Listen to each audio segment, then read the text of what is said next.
Bismillah. Bismillahirrahmanirrahim. Assalamualaikum warahmatullahi taala wabarakatuh. Salam. Alhamdulillah kita sampai ke episod ke berapa Munzir? 6. Kita dah 6 episod dah di Manusia Podcast.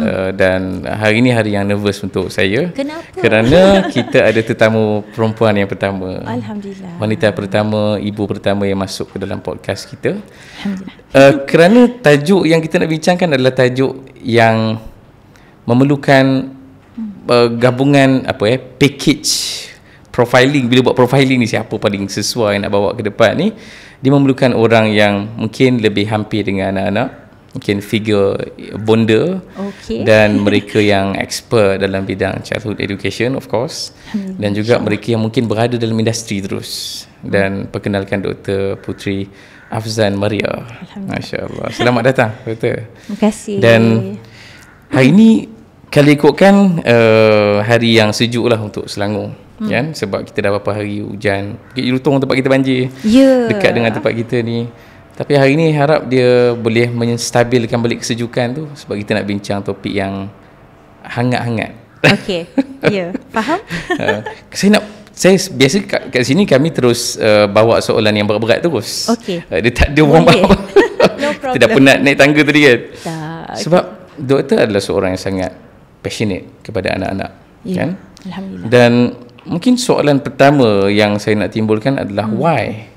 Sebab anak-anak ni, saya sebagai parent sendiri pun, kita ada typical understanding tentang anak-anak, iaitu alah budak kecil tak matang, tak tahu apa, nanti besar dia tahulah tu, kan? Dan kita biasanya akan mengabaikan sikit tentang apa yang mereka fikir, apa yang mereka rasa.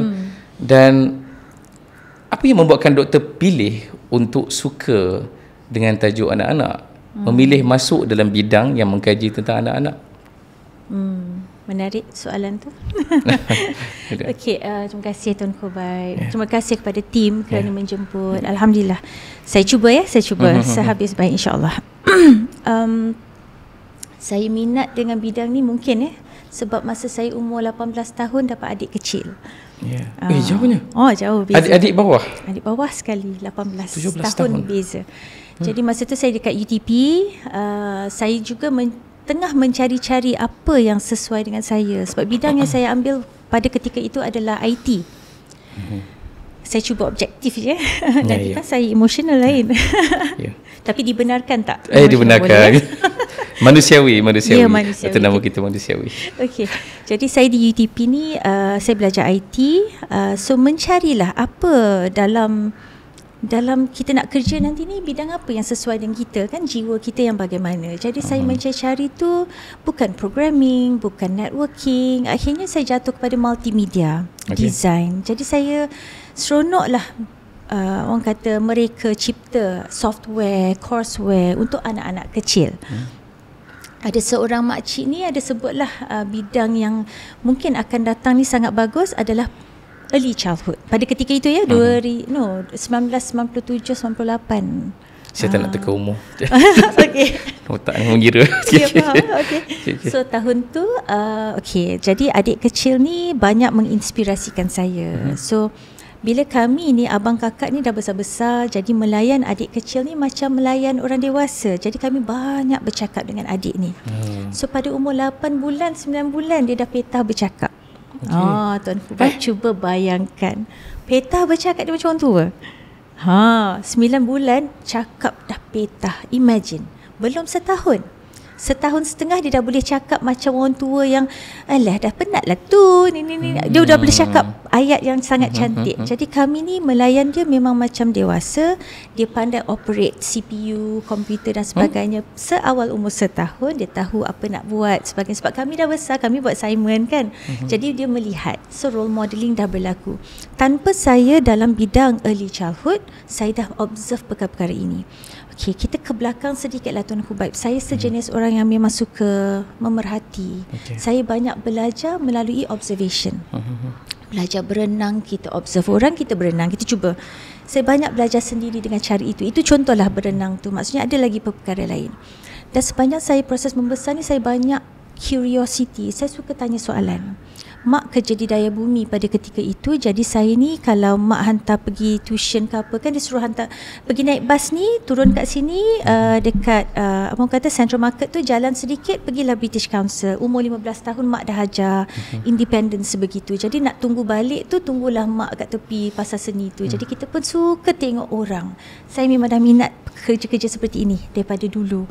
Jadi kita perhati, kita observe, kita berfikir apa agaknya mereka ni berfikir. Jadi going back lah kan, itulah antara benda-benda yang saya rasa saya dah bermula dengan berfikir itu. Jadi proses membesarnya bila kita berfikir ni, kenapa begini, kenapa begitu, kenapa pendidikannya begini, kenapa pendidikannya begitu, kenapa anak kecil begini, kenapa anak kecil begitu, kenapa mak ayah bercakap begini, kenapa tidak begitu.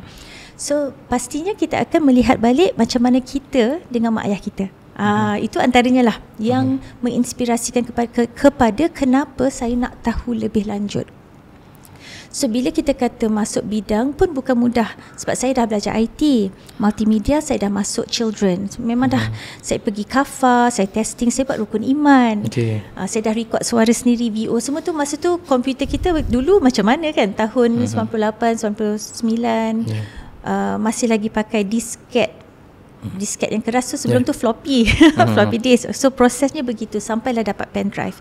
Jadi proses yang melibatkan saya meminati bidang tu, akhirnya pada tahun 2005 abah kata, saya tak ada scholarship masa saya fly tu.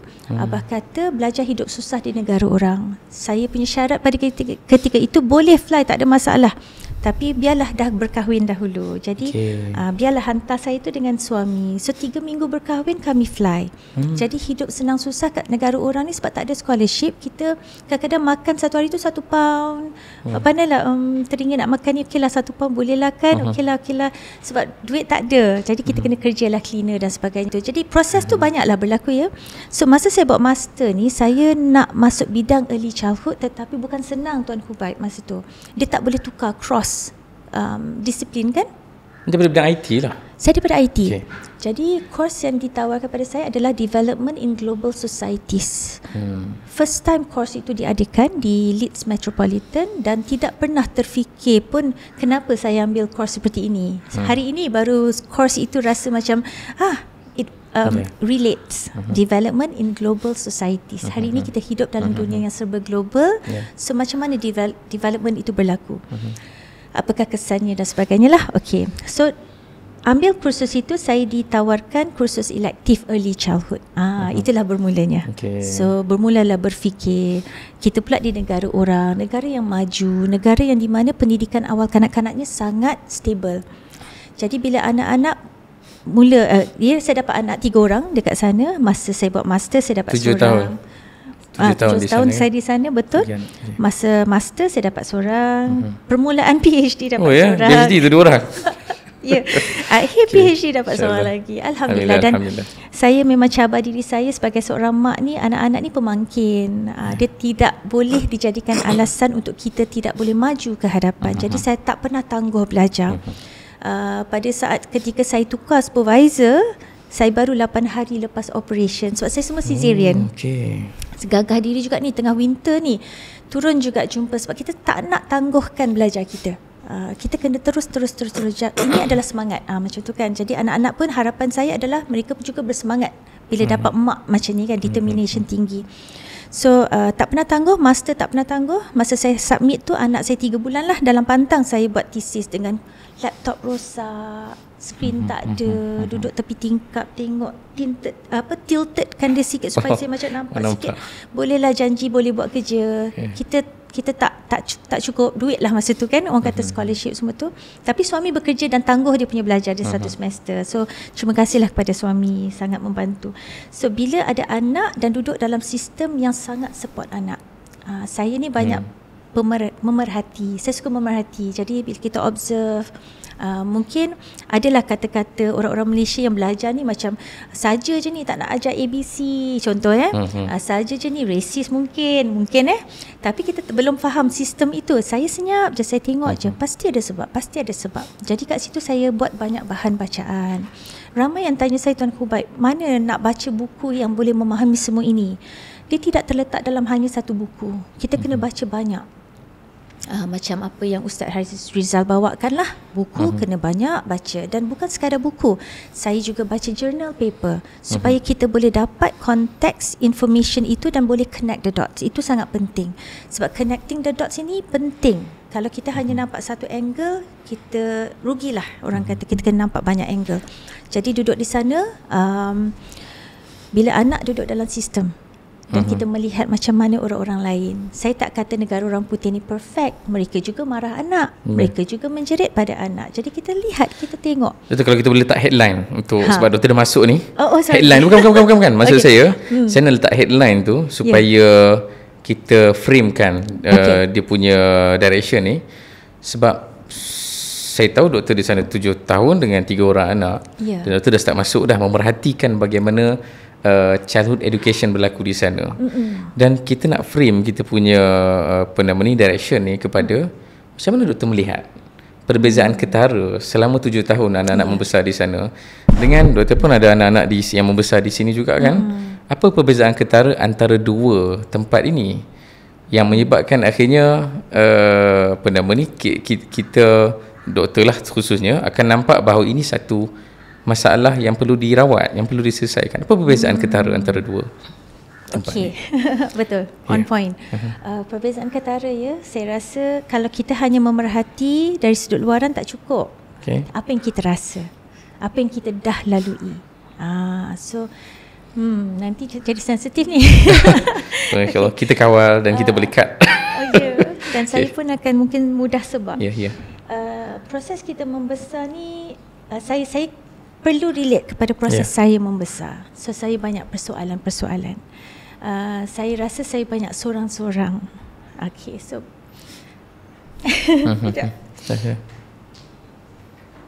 kita kena ada tisu. Standby. Tapi kita tak boleh salahkan mak ayah. Sebab mak ayah juga sedang belajar. Tapi kita nak perbaiki. Saya ni Tuan Kubaib, sebelum kahwin saya dah berniat, kalau aku kahwin esok, aku nak bawa sesuatu yang berbeza. Aku tak nak ulang balik benda yang dulu.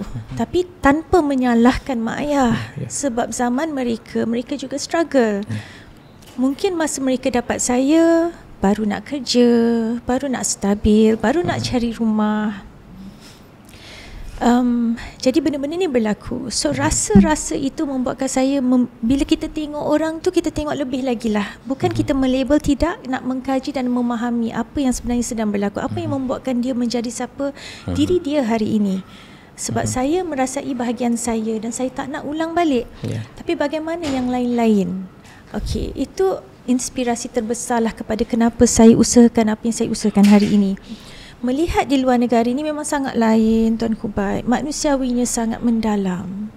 Tapi saya nak bezakan dengan Malaysia. Malaysia negara yang masih lagi sedang develop. Negara mereka ini negara yang mungkin dah 20-30 tahun dulu dah merasai apa kita rasa. Mungkin kemungkinan. So banyak hipotesis-hipotesis yang saya buat, dan bila saya kena crossover and buat research, as in mencari journal-journal paper mereka yang mengkonfirmkan apa yang saya fikirkan. Jadi bila kita kaji sistem pendidikan mereka, bila mereka jumpa, bila mereka mulakan, hari ini apakah dapatan mereka, itu cara saya memvalidasikan hipotesis-hipotesis yang wujud dalam diri saya. So bila merasai di Malaysia bagaimana anak-anak rata-ratanya terbiar, communication sangat kurang. Di sana, ya Allah, mak ayah mereka sangat rajin bercakap dengan anak.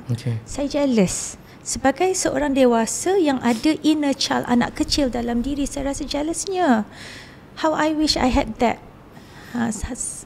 Alangkah baiknya kalau saya lah anak kecil itu dilayan sebegitu rupa. Saya rasa bestnya, subhanallah. Dan ini antara perkara yang saya rasa ketika saya bersembang dengan guru-guru anak-anak saya. Dia sebut sikit je Tuan Kubaib, saya boleh menangis. Dan mereka cuma peluk, it's okay. Tapi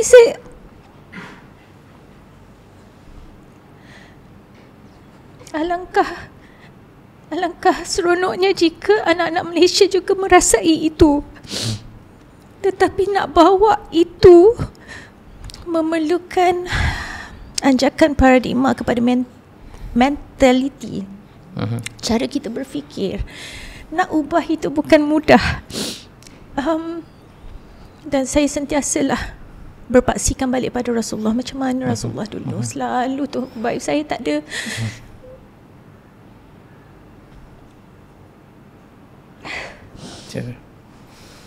saya tak ada anchor lain kecuali memikirkan kita ni beragama Islam. Macam mana dalam Islam, macam mana dalam Islam. So sewaktu PKP, kalau saya cut short sikit lah ya, saya mencari-cari macam mana Rasulullah handle pada ketika Rasulullah dah tak ada. Sahabat-sahabat tu macam mana diteruskan perkara ini.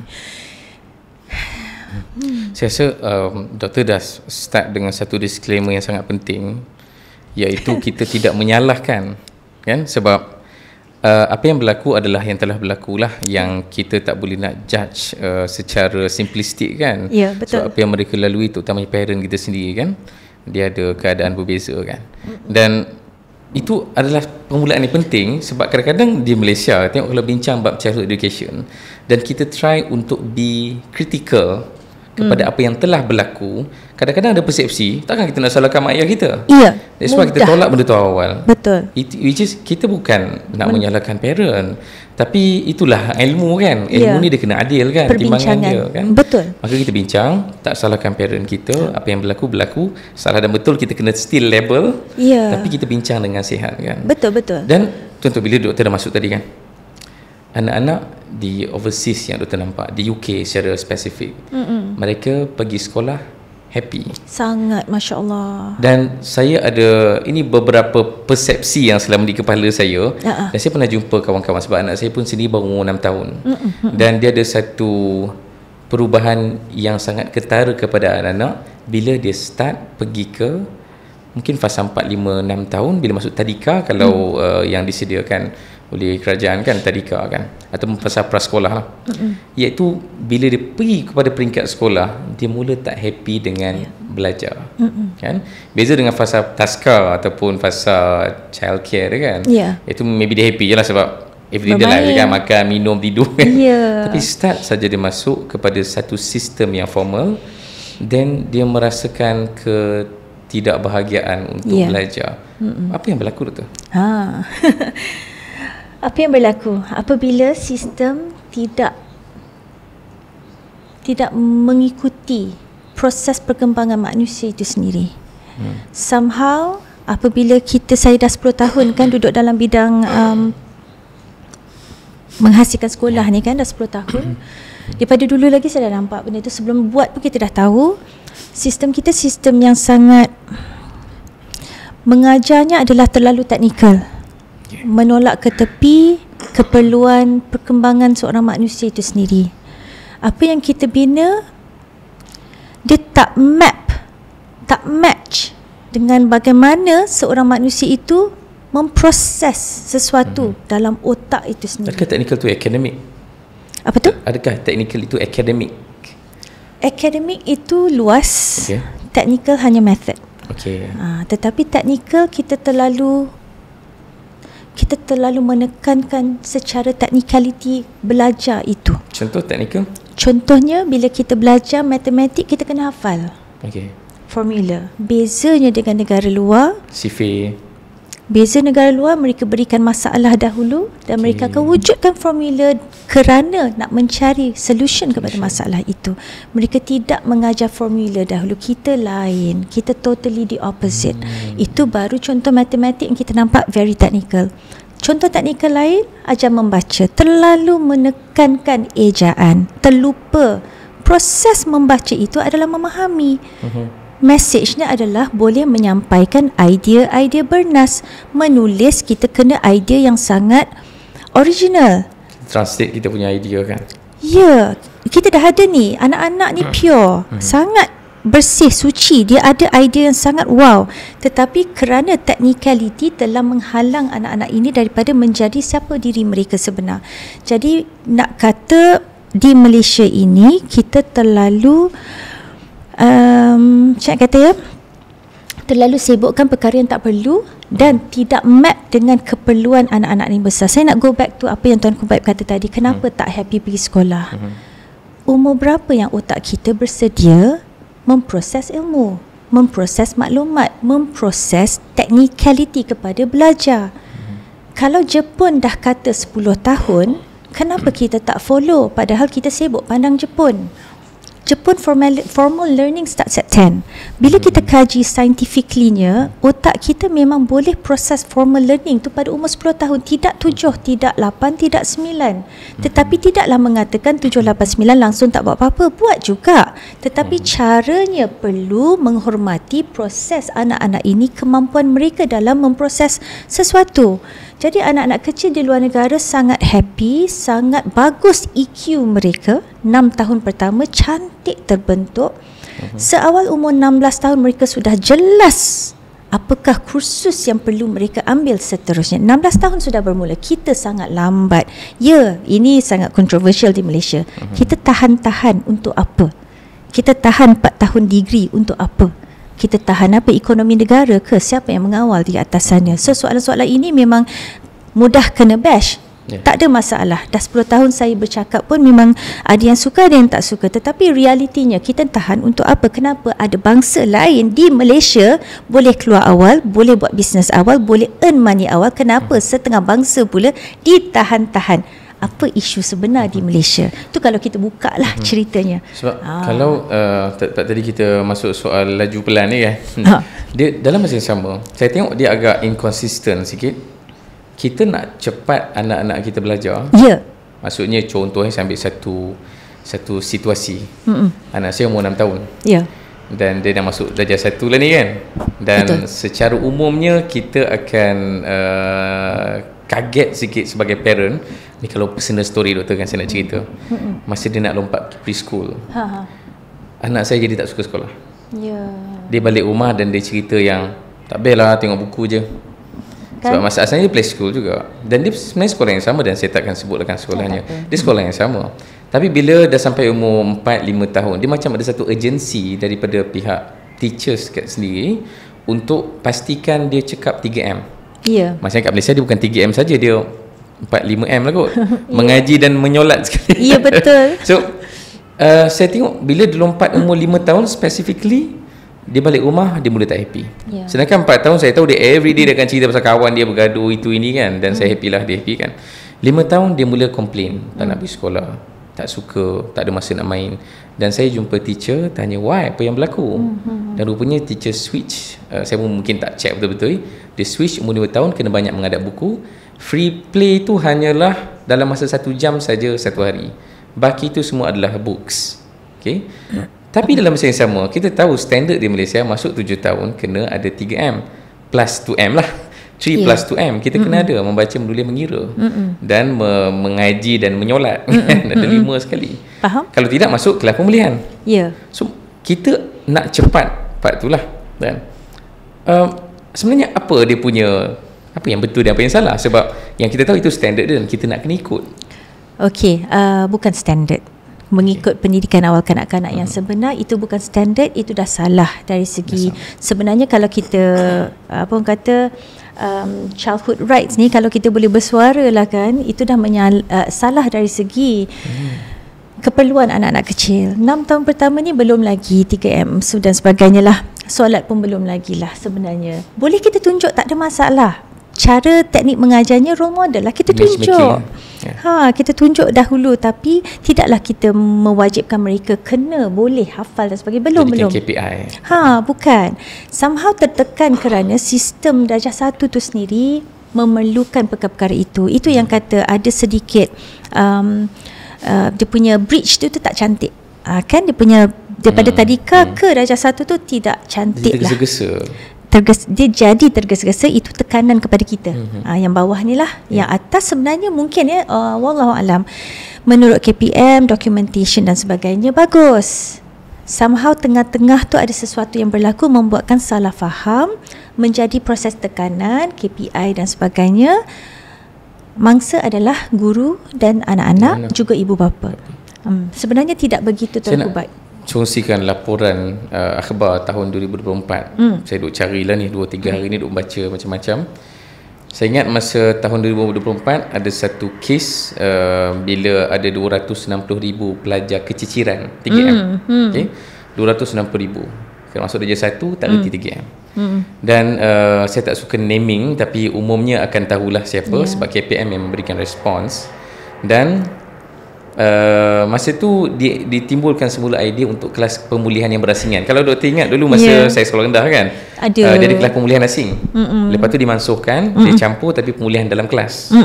Dan start 2004 dicadangkan semula untuk, saya tak pasti efektif ke belum, tapi dia create balik kelas pemulihan. Saya maksudnya tak apalah, dasar kan. Tapi saya agak canggung sikit membaca dia punya reasoning. Yang menjadi reason dia adalah kerana nanti budak-budak ni akan tertekan kalau esok belajar math dengan sains tak boleh baca, tak boleh tulis. Saya nak faham je ni. Kita sekarang tengah bincang budak-budak tertekan sebab kena belajar cepat, belajar awal, tak happy pergi sekolah. Tapi point of view pihak yang menjawab ni adalah 260,000 pelajar ni nanti kalau tak reti baca, tak reti tulis, dia akan tertekan kalau belajar math, sains yang perlu baca, perlu tulis. So macam mana dia ada macam ada dua benda yang bergaduhan ni, dua persepsi yang berbeza. Very interesting. Sebab yang bercakap reasoning yang Tuan Kubaib kata agak sedikit tak apa-apa ni. Sebab dia melihat dari sudut KPI. Dia kena buat benda tu, silibus kena habis, topik kena habis. Bayangkan buku sejarah berapa subjek, berapa topik dalam tu, mungkin 10, 11, 12. Setiap subjek itu ada topik-topiknya, ada banyak chapter-chapternya dalam tu. Jadi nak kena habiskan, kemudian ditekan pula dengan exam, kemudian nak kena tamat itu, tamat ini. Jadi satu pihak mengejar itu, satu pihak pushing anak-anak, menolak anak-anak, memaksa anak-anak untuk bersedia supaya nanti tidak ketinggalan. Early childhood mengatakan, pendidikan awal kanak-kanak mengatakan 6 tahun pertama otak belum lagi boleh memproses ABC 1, 2, 3, belum. Boleh didedahkan tetapi belumlah ada makna. Belum. Konteks pemahaman belum.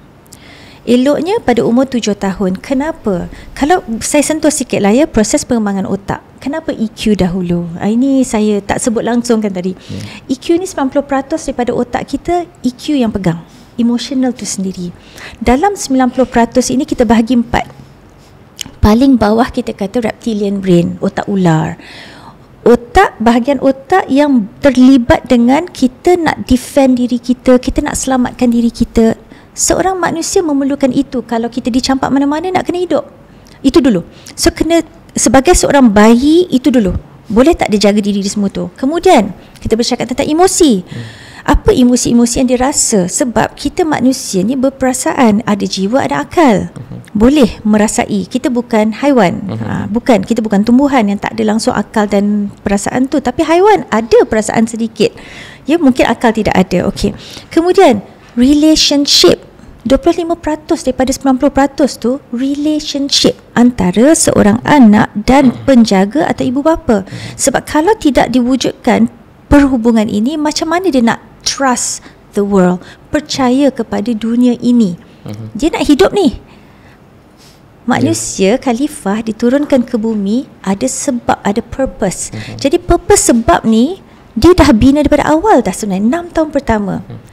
Kemudian yang paling akhir nak cukupkan 90% tu adalah memori yang kita nak bentukkan dalam diri anak-anak. Memori yang penuh dengan trauma ataupun memori yang bagus, yang boleh membina diri, yang berkaitan dengan self. Semua benda self ni. Sebab kalau kita kata teori Maslow, paling atas self-actualization kan, saya selalu kaitkan ini dengan takwa. Nak sampai ke level takwa, apa yang kita perlu ada tu? Apa yang kita nak related dengan Allah? Apa yang kita perlu ada? Kalau tak cukup berlubang-lubang, tak sampai Tuan Kubaib. Hari ini ramai bertopeng-topeng pergi kursus agama itu ini, betul ke dia jiwa? Sebab kalau dalam ni lopong, tak sampai. Sebab tu dia tak jadi. Dia jadi kalau cukup dalam ni. Jadi penuhkanlah dalam ni sebelum kita sampai yang paling atas. Jadi 6 tahun pertama EQ tu sangat penting. Bila ramai mempersoalkan kepada saya, so doktor, mana datang agama? Macam mana dengan agama? Soalan ni, terus ya. Bila EQ dah cantik, 10% terakhir adalah IQ. Dan 10% ini menurut sains Dan apabila saya cuba map dengan bagaimana proses Rasulullah kan, ada buku-buku, susah nak cari buku yang bercerita tentang emosi and berkaitan dengan Rasulullah. Susah kan nak cari, Tuan Kubaik? Masa saya kat UK pun cari tak jumpa. Mungkin kalau ada pun dalam bahasa Arab, saya tak boleh nak baca bahasa Arab. Google Translate tak power lagi masa tu. Okay. So hari ni ada ChatGPT, sangat membantu bila kita mengkaji. Jadi 10% tu bermula 7 tahun sampai 25 tahun bila otak cantik terbentuk, IQ cantik terbentuk. Okay. EQ, IQ, mana SQ? Spiritual. Mana SQ? Spiritual quotient sebelum ialah agama, religion, pemahaman, dalaman kita, pegangan kita. Apabila cantik EQ tadi, cantiknya physical, mental, social, emotional dalam pendidikan awal kanak-kanak, SQ akan terus automatically ada. Auto ada, disupport pula oleh IQ 7 hingga 25 tahun.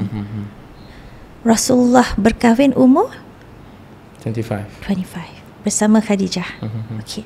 Wow. 25 years. Rasulullah berkahwin umur 25. Cantik kalau kita kajilah. Proses Rasulullah 6 tahun pertama, 4 tahun bersama ibu susuan, kemudian 2 tahun bersama ibu sendiri. Sebelum kemudiannya siapa yang continue? Tuan Kubaik lebih tahu perkara ini. Bila saya kaji, saya ingat datuknya, tapi sebenarnya tak, disambung oleh neneknya. So kasih sayang itu, continuation tu ada. Subhanallah, beautiful. Jadi EQ-nya cantik. Bayangkan, ni selalu suami saya kata kat saya, Afzan, Rasulullah tu Allah uji dengan baling najis, Rasulullah tetap senyap. Sebab saya ni, kita kan mudah reaktif kan. Belajar senyap, Afzal, belajar senyap. Masya Allah, Tuan Kubaik, bukan senang nak belajar senyap. Hanya orang yang EQ-nya sangat kuat boleh buat perkara ini. Saya ni ada banyak lopong-lopong lah, sebab early childhood kita pelbagai. Mungkin ada lopong, tak dapat cukup kasih sayang, mak ayah selalu tak ada dan sebagainya. Jadi itulah proses-prosesnya yang terus. Fikir tak, sorry, stop.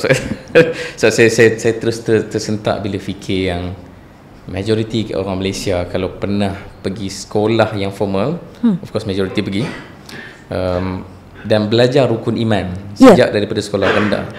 Tapi bila dah besar, kita saksikan scammers, penipu, penjenayah, perasuah muncul di sana sini. Betul. Dengan menghafal lagi rukun iman. Saya rasa kat Malaysia ni, kalau kita interview ke tengah jalan, hafal tak rukun iman kan? Rukun iman kedua, ketiga, saya semua orang boleh jawab. Tapi tak jiwa. Yes.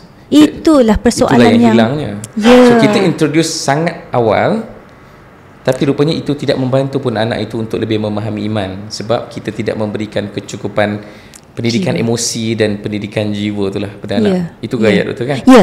Ya. Jiwa tu hilang. Jadi antara menjawab kepada tadi yang awal-awal, saya kata saya suka perhati apa yang hilang. Macam Ustaz Azizul punya buku tu, wow lah, apa yang hilang sebagainya tu kan. Saya nampak jiwa tu tidak ada. Dan kunci kepada manusiawi adalah jiwa. Akal ya, jiwa juga ya. Kalau tidak ada jiwa, kat mana tempat kita? Kita tak merasainya ke? Kita tidak ada relationship. Sebab tu yang awal-awal tadi, saya minta maaf lah, saya agak emosional sebab bila saya persoalkan diri saya balik, kenapa saya buat kerja ni? Tuan Kubaik, boleh je saya jadi pensyarah duduk dan diam. Saya kan balik-balik Malaysia pensyarah je, boleh je saya duduk dan diam. Tapi kenapalah saya sign up for this? Kadang-kadang saya persoalkan juga, tapi Allah Akbar, bukanlah saya tidak ikhlas, saya ikhlas, Allah tahu.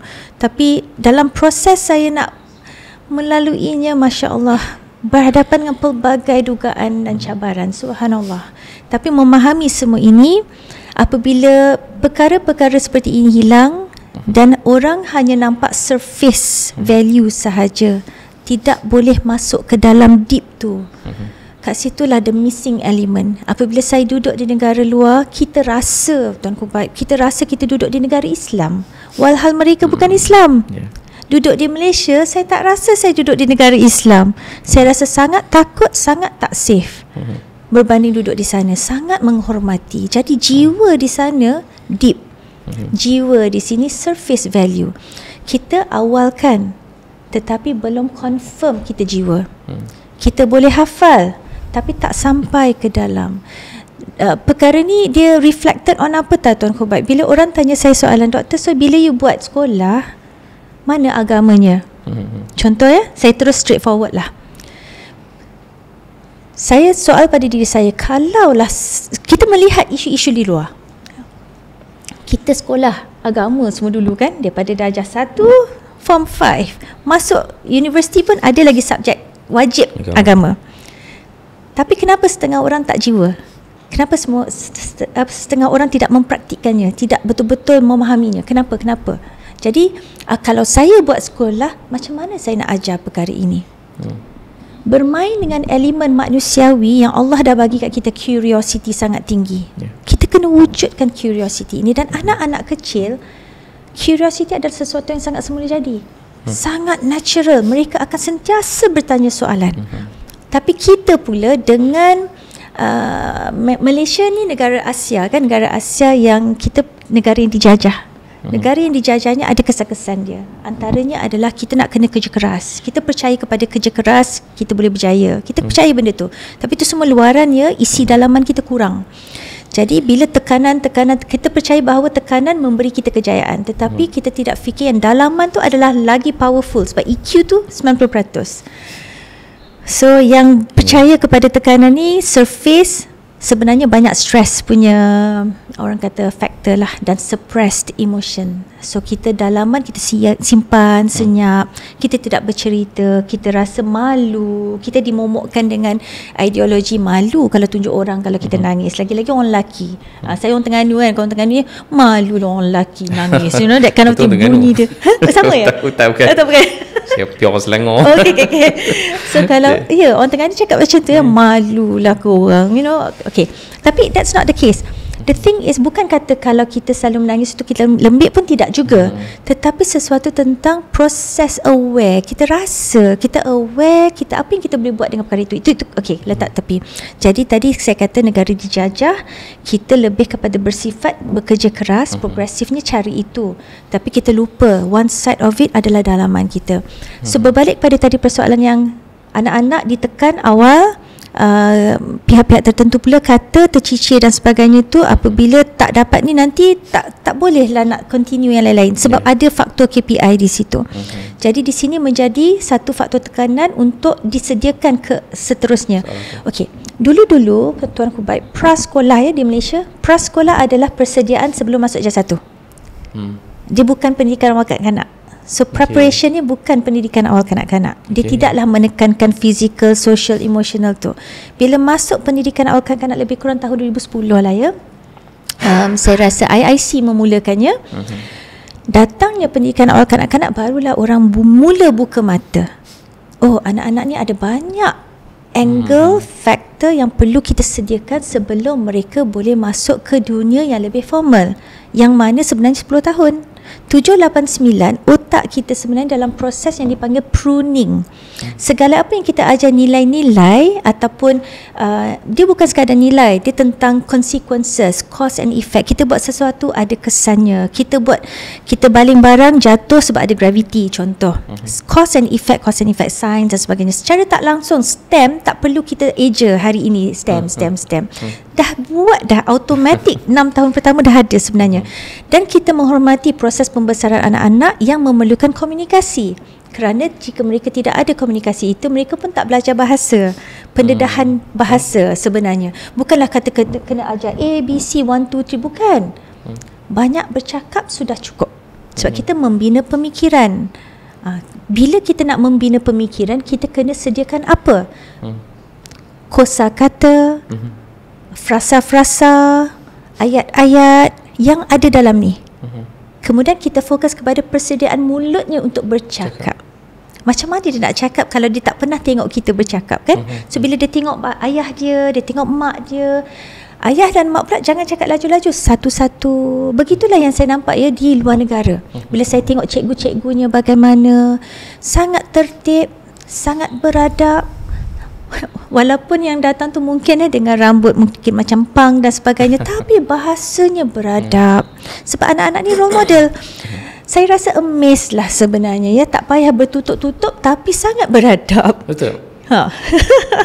Adakah kita telah melihat anak-anak ni macam satu barang yang macam kita ketuk-ketuk dia bagi siap, kita rasa dia macam, sorry guna perkataan ni, saya tak pernah guna perkataan ni dekat podcast ni, bodoh. Mungkin. Budak bodoh yang, sebab tadi doktor sebut tentang curiosity. Ya. Curiosity ni adalah ciri paling asasi budak pandai. Ya. Maksudnya kalau orang dewasa pun kalau tak curious, bermakna kita kategori bodoh lah kan. Betul. So curiosity ni adalah benda mahal lah. Dan doktor sebut tadi, dan saya pun tengok anak saya, kita tengok budak-budak, antara benda paling penat sekali yang lain adalah soalan-soalan dia lah, iaitu muncul daripada curiosity dia. Sebab contoh, sekolah sekarang, anak saya baru je semalam sembang dalam kereta, sebab dia sedang trial untuk sekolah rendah. Ada satu sekolah yang dirasakan namanya, dan dia katalah, macam mana sekolah kita? Dia kata best. Sebab benda pertama yang teacher tanya daripada pagi adalah, awak nak belajar apa hari ni? Dan dia katalah, dulu masa dekat sekolah lain, biasanya teacher datang terus bercakap, hari ni belajar benda ni. So dibezakan the point of view tu, budak-budak rasa yang curiosity-nya tu dilayan, dan ditanyakan dan dihalakan, berbanding kita ni dah siap dengan satu syllabus, jumpa budak-budak ambil ni, fahamkan benda ni. So adakah dia ada satu sangkaan buruk kepada anak-anak bahawa dia ni adalah budak-budak bodoh yang robot yang perlu dibentuk-bentuk, di-downloadkan aplikasi masuk dalam diri dia, mungkin, supaya dia jadi sebagaimana kita nak? Mungkin itu yang digambarkan seperti kita nampak caricature yang seperti kilang. Semua masuk kilang, keluarnya sama semua. Ada banyak sebab sebenarnya Tuan Kubaib kenapa itu berlaku. Ada banyak sebab. Kita tak tahu agenda-agenda. Tertentu mungkin wallahu alam. Okey, benda tu, ataupun mungkin mengawal supaya mudah mengawal mungkin ekonomi negara dan sebagainya. Itu terlalu jauh lah ya. Tetapi ialah kuasa-kuasa yang memberi decision ini melihat mereka ini seperti barang yang perlu dicop, yang perlu diacuankan, yang perlu didoktrinkan, sama semua. Tetapi bercanggah dengan apa yang Allah lahirkan khalifah-khalifah ini. Fitrah mereka. Fitrah kita ni nak jadikan, sebagai seorang khalifah kita kena ada ideologi masing-masing, kita kena hormat masing-masing. Barulah negara ataupun dunia akan jadi wow, sebab kita ada banyak ahli para pemikir. Somehow para pemikir ini tidak orang kata tak nak banyak-banyak, biar aja. Tak nak. Okey, cerita pasal tadi bila Tuan Kubaib katakan curiosity tadi, apabila dicantas, saya suka perkataan ni daripada salah seorang penceramah jugalah. Apabila kita dah bonsaikan proses perkembangan otak mereka, maka mereka hanya sekadar menjadi satu acuan robot yang sama je semua. Sebonsai ni berlaku pada umur 4, 5, 6 tahun. Apabila kita dah potong curiosity itu. Okey, so sayanglah. So kita bercakap hari ni tentang STEM tak guna. Kerana awal kanak-kanak kita dah potong curiosity, sebab nak menjadi saintis bermula dengan banyak persoalan. Bukan dengan kemahiran dulu. Bukan. Dia dengan bila kita ada persoalan, kenapa jadi macam ni? Kenapa jadi warna putih? Kenapa kalau letak ni jadi macam ni? Kenapa? Itu adalah sangat semula jadi. Fitrah lah sebenarnya. Bila kita dah potong, apa yang kita expect pada mereka? Janganlah keluar dekat media isu-isu seperti anak-anak hari ni macam ni, tak pandai tu, tak pandai ni. Jangan. Sebab awal kanak-kanaknya telah kita rosakkan, telah kita bonsaikan, cacatkan. Saya guna perkataan terus begitu.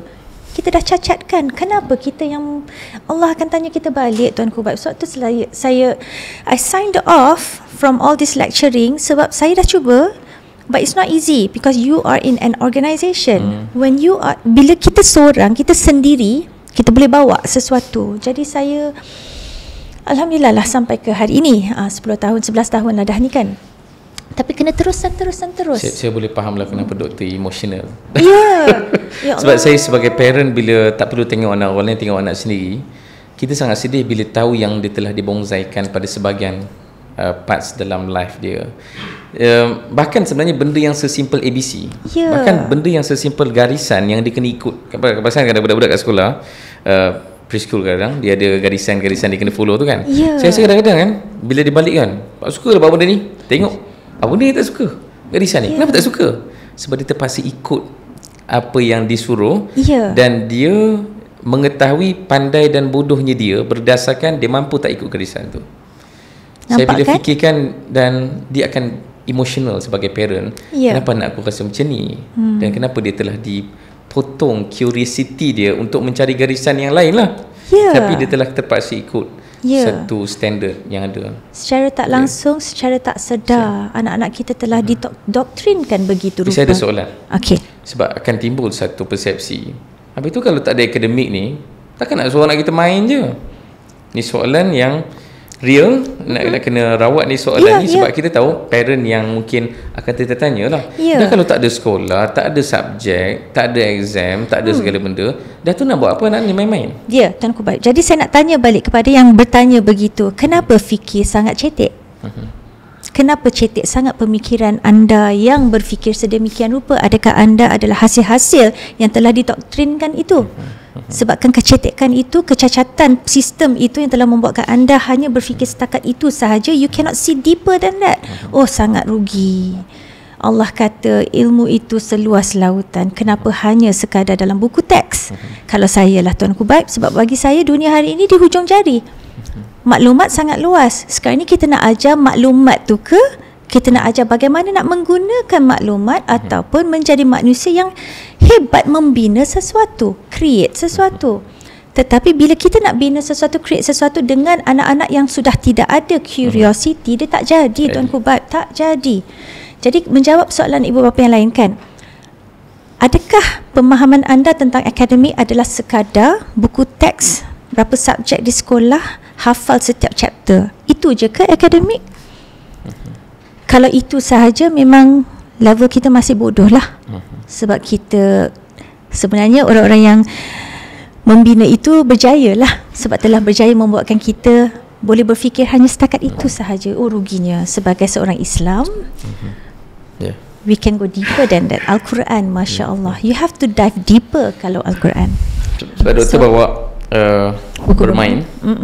Saya ingat buku ni saya beli 2018 masa dia keluar lah kan. Terima kasih. Dan saya rasa ni antara pertemuan saya yang terawal dengan Dr. Putri lah, berkenalan dengan doktor masa tu. Bermain adalah benda yang sangat bertentangan dengan belajar lah, ikut norma masyarakat kita. Dan contohlah kalau tengok anak-anak tu dia macam duk menguih pasir kat luar tu, lepas tu main basikal saja kan? Dan kita akan mula panggil dia, ni cik main je bila nak belajar ni. Tak dan kalau nampak budak-budak dalam satu setting kelas, kan? Kalau budak-budak ni duduk diam menghadap teacher di depan mengajar dan dia dengar, kita label itu sebagai belajar. Tapi kalau budak-budak berjalan tengok kawan dia kacau cuik kawan dia keluar kelas, dianggap tak belajar ataupun mengganggu ataupun main lah. Kenapa doktor bawa bermain? Okay, masa saya bawa bermain ni sebab saya dah nampak betapa stresnya anak-anak kecil di Malaysia lah. Bila Tuan Ku Baik kata kenapa saya emosional, sebab saya menjiwai mereka, saya rasa apa mereka rasa dan kita pun melalui proses itu.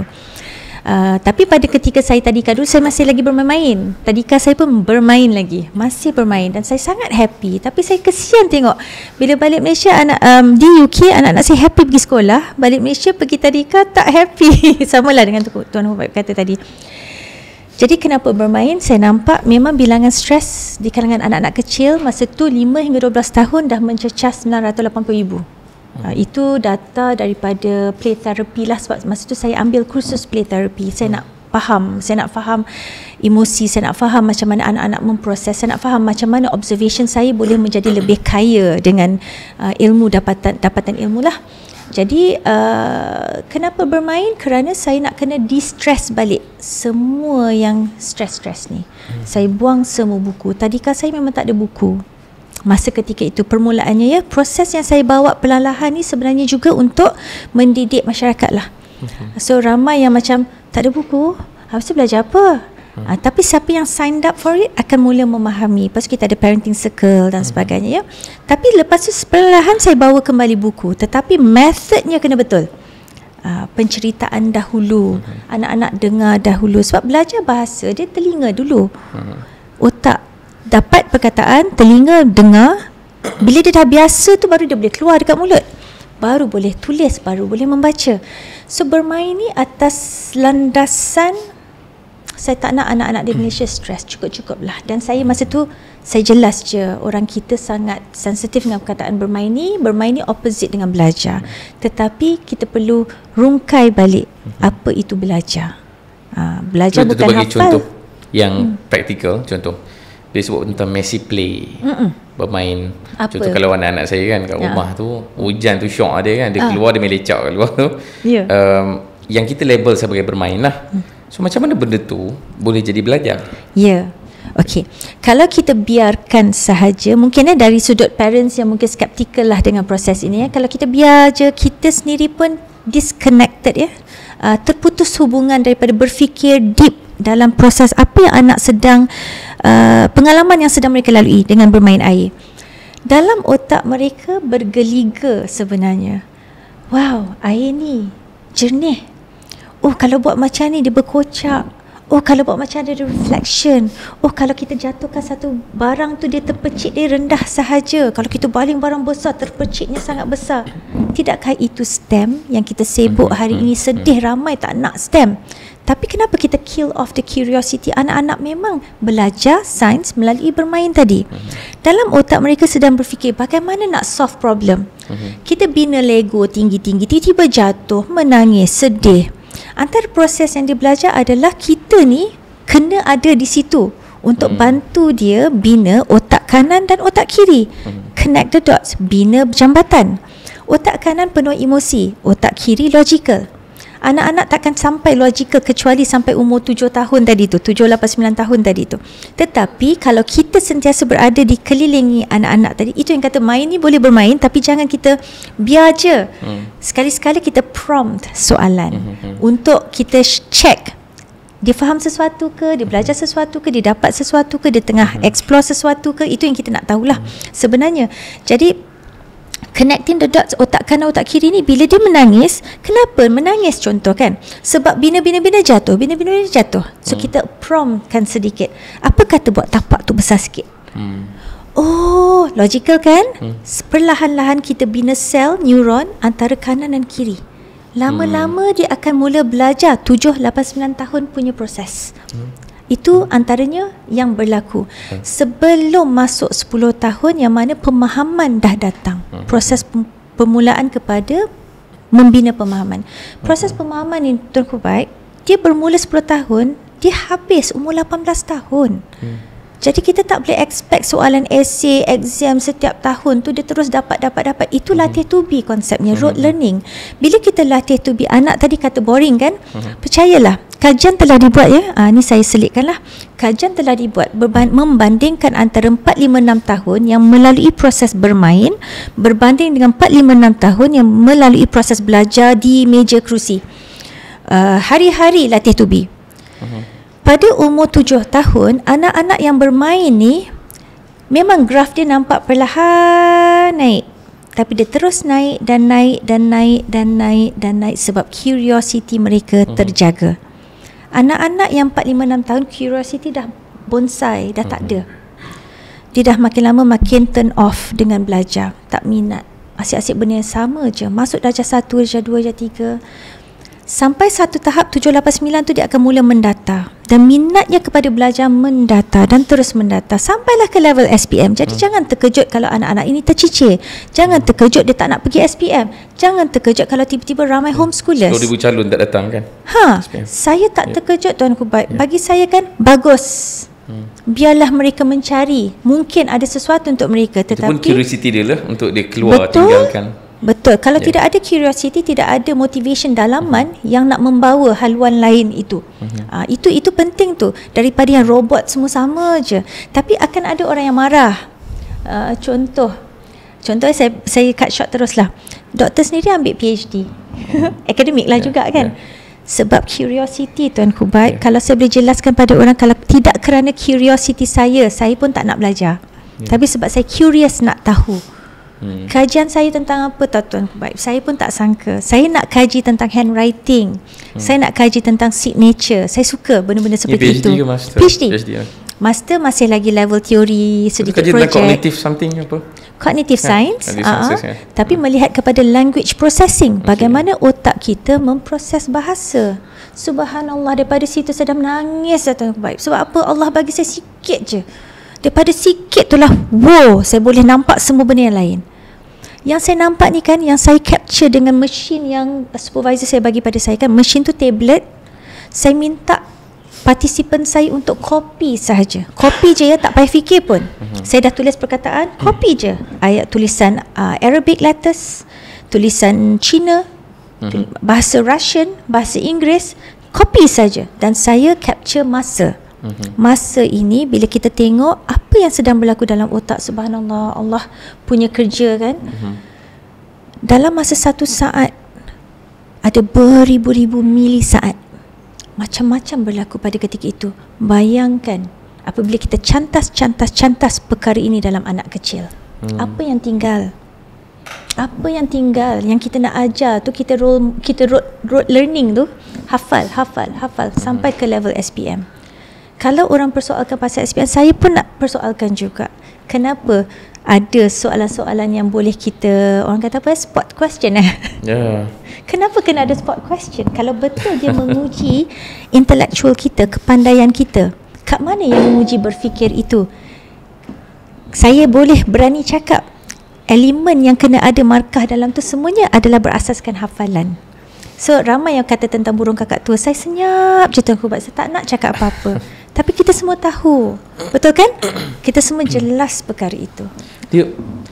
Sebab dia sedih sebab kita pun melalui pengalaman yang sama. Sebab saya ingat dulu ada, apa nama dia sebelum SPM, PMR dulu, dia ada PT3? Bukan. Dia ada bengkel apa nama dia? Alah, saya tak ingat. Lupa dah. Ribut benda dah. Tapi memang kami melalui proses tu. Contoh kan, kalau saya boleh bagi tu satu subjek. Fizik bukanlah subjek yang saya skor pun. Saya pun tidak. SPM saya skor. Why? Sebab ada bengkel sebelum tu. Faham? Untuk menghafal segala soalan lalu semua kan. Akhirnya dia pun bagi tips. Okay ni cara nak hack tu dapat jawapan. Masa tu kita happy lah sebab kita skor kan. Dan kita tak faham. Kita tak melihat lagi daripada jauh kan. Hari ni bila kita melihat balik, macam tu kalau kita fikir sangat balik. Menyedihkan. Contoh macam mana kita nak buat soalan ni? Sebab tadi kita sebut 10 tahun. Lepas tu akademik yang mungkin akan banyak menghambat anak-anak dan sebagainya. Umur 7 tahun baru start 3M, belum dapat result 3M kan. Sekarang ni macam mana, apa pilihan yang ada untuk parent? Sebab nampaknya tak ada banyak pilihan pun kerana mereka terpaksa memilih sekolah-sekolah yang majoritinya ada standard yang sama lah, baik private ataupun kerajaan kan. Sebab mungkin ada yang dah mula tersentak dan itu dan ini, dan sebahagian orang kadang-kadang agak skeptikal dengan idea-idea yang macam Dr. bawa kerana realitinya tak ada pilihan pun. So apa yang boleh dilakukan oleh parent? Saya percaya bottom up pressure is good, bottom up tapi parents kat bawah ni kena sepakat lah. Mentalitinya kena faham perkara yang sama. Saya kenapa wujudnya sekolah ayah bunda adalah sebab tak semua orang boleh sampai ke sekolah-sekolah saya. Tak banyak pun sekolah-sekolah saya ni. Jadi sekolah ayah bunda untuk support ibu bapa. Support ibu bapa dari sudut apabila mereka faham yang perlu kita ketengahkan, yang perlu kita fokus adalah kemenjadian anak-anak ini 6 tahun pertama, kemudian proses seterusnya.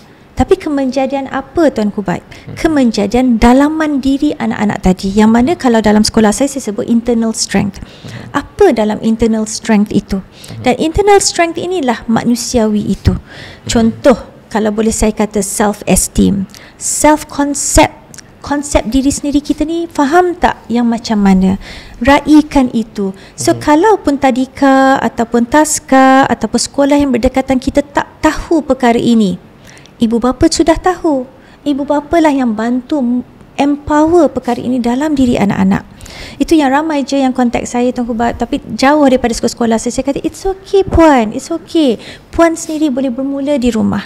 Bila saya bersama dengan Untuk Malaysia kan, kita turun padang, kita nak empower anak-anak murid Cici. Saya ingat lagi di Kedah kan, mak bapak ni dengan penuh harapan duduk luar tingkap. Terima kasih cikgu, terima kasih. Anak saya hari biasa tak nak datang sekolah. Hujung minggu sebab program cikgu ni, dia datang, dia nak datang, menangis-nangis ni anak-anak ni pun. Apa yang kami buat Tuan Kubat? Bukanlah kami ajar sangat, kami berikan harapan. Kami yakinkan mereka. Tuan Kubat, bayangkan ya, saya selitkanlah cerita ini sebagai mungkin membantu anda semua di luar sana untuk memahami. Apabila kami minta mereka tulis nama pun mereka tak berani nak tulis nama, Tuan Kubat. Tulisan mereka sangat kecil. Apa yang kami buat, kami hanya ada 8 hari bersama mereka. Apa yang kami buat adalah empower mereka untuk tulis nama bagi besar. Itu saja. Tetapi dia punya rasa semangat tu, terima kasih cikgu kerana bagi harapan, terima kasih kerana bagi saya nampak masa depan saya cerah. Ni anak-anak umur 12 tahun ya. Sebab saya kalau pergi sekolah, yang dalam kepala saya tahu saya ni bodoh. Itu je. Cikgu dah gelarkan saya bodoh. Saya tahu saya ni tak pandai, saya tak boleh, saya tak itu, semuanya negatif. Yang kami buat hanyalah it's okay, tulis je besar-besar. Nak hias dengan apa nama tu? Stiker, color, watercolor, crayon. Buatlah, cikgu tunggu sampai awak dapat hasilkan nama yang paling cantik sekali. Because at the end of the day, itu nama mereka. Mereka kena bangga pegang nama. Itu baru self-concept tu, Tuan Kubat. Saya tak sentuh pun belajar. Secara tak langsung belajar tak tulis. Belajar. Bukan mereka tercicir. Tak, mereka pandai. Cuma kerana label telah membuatkan mereka rasa dalam kan, tekan. Sebab otak kita ni pandai. Negatif, positif. Negatif tu lebih lagi kuat. Mengawal otak kita. Automatically, psychologically itu.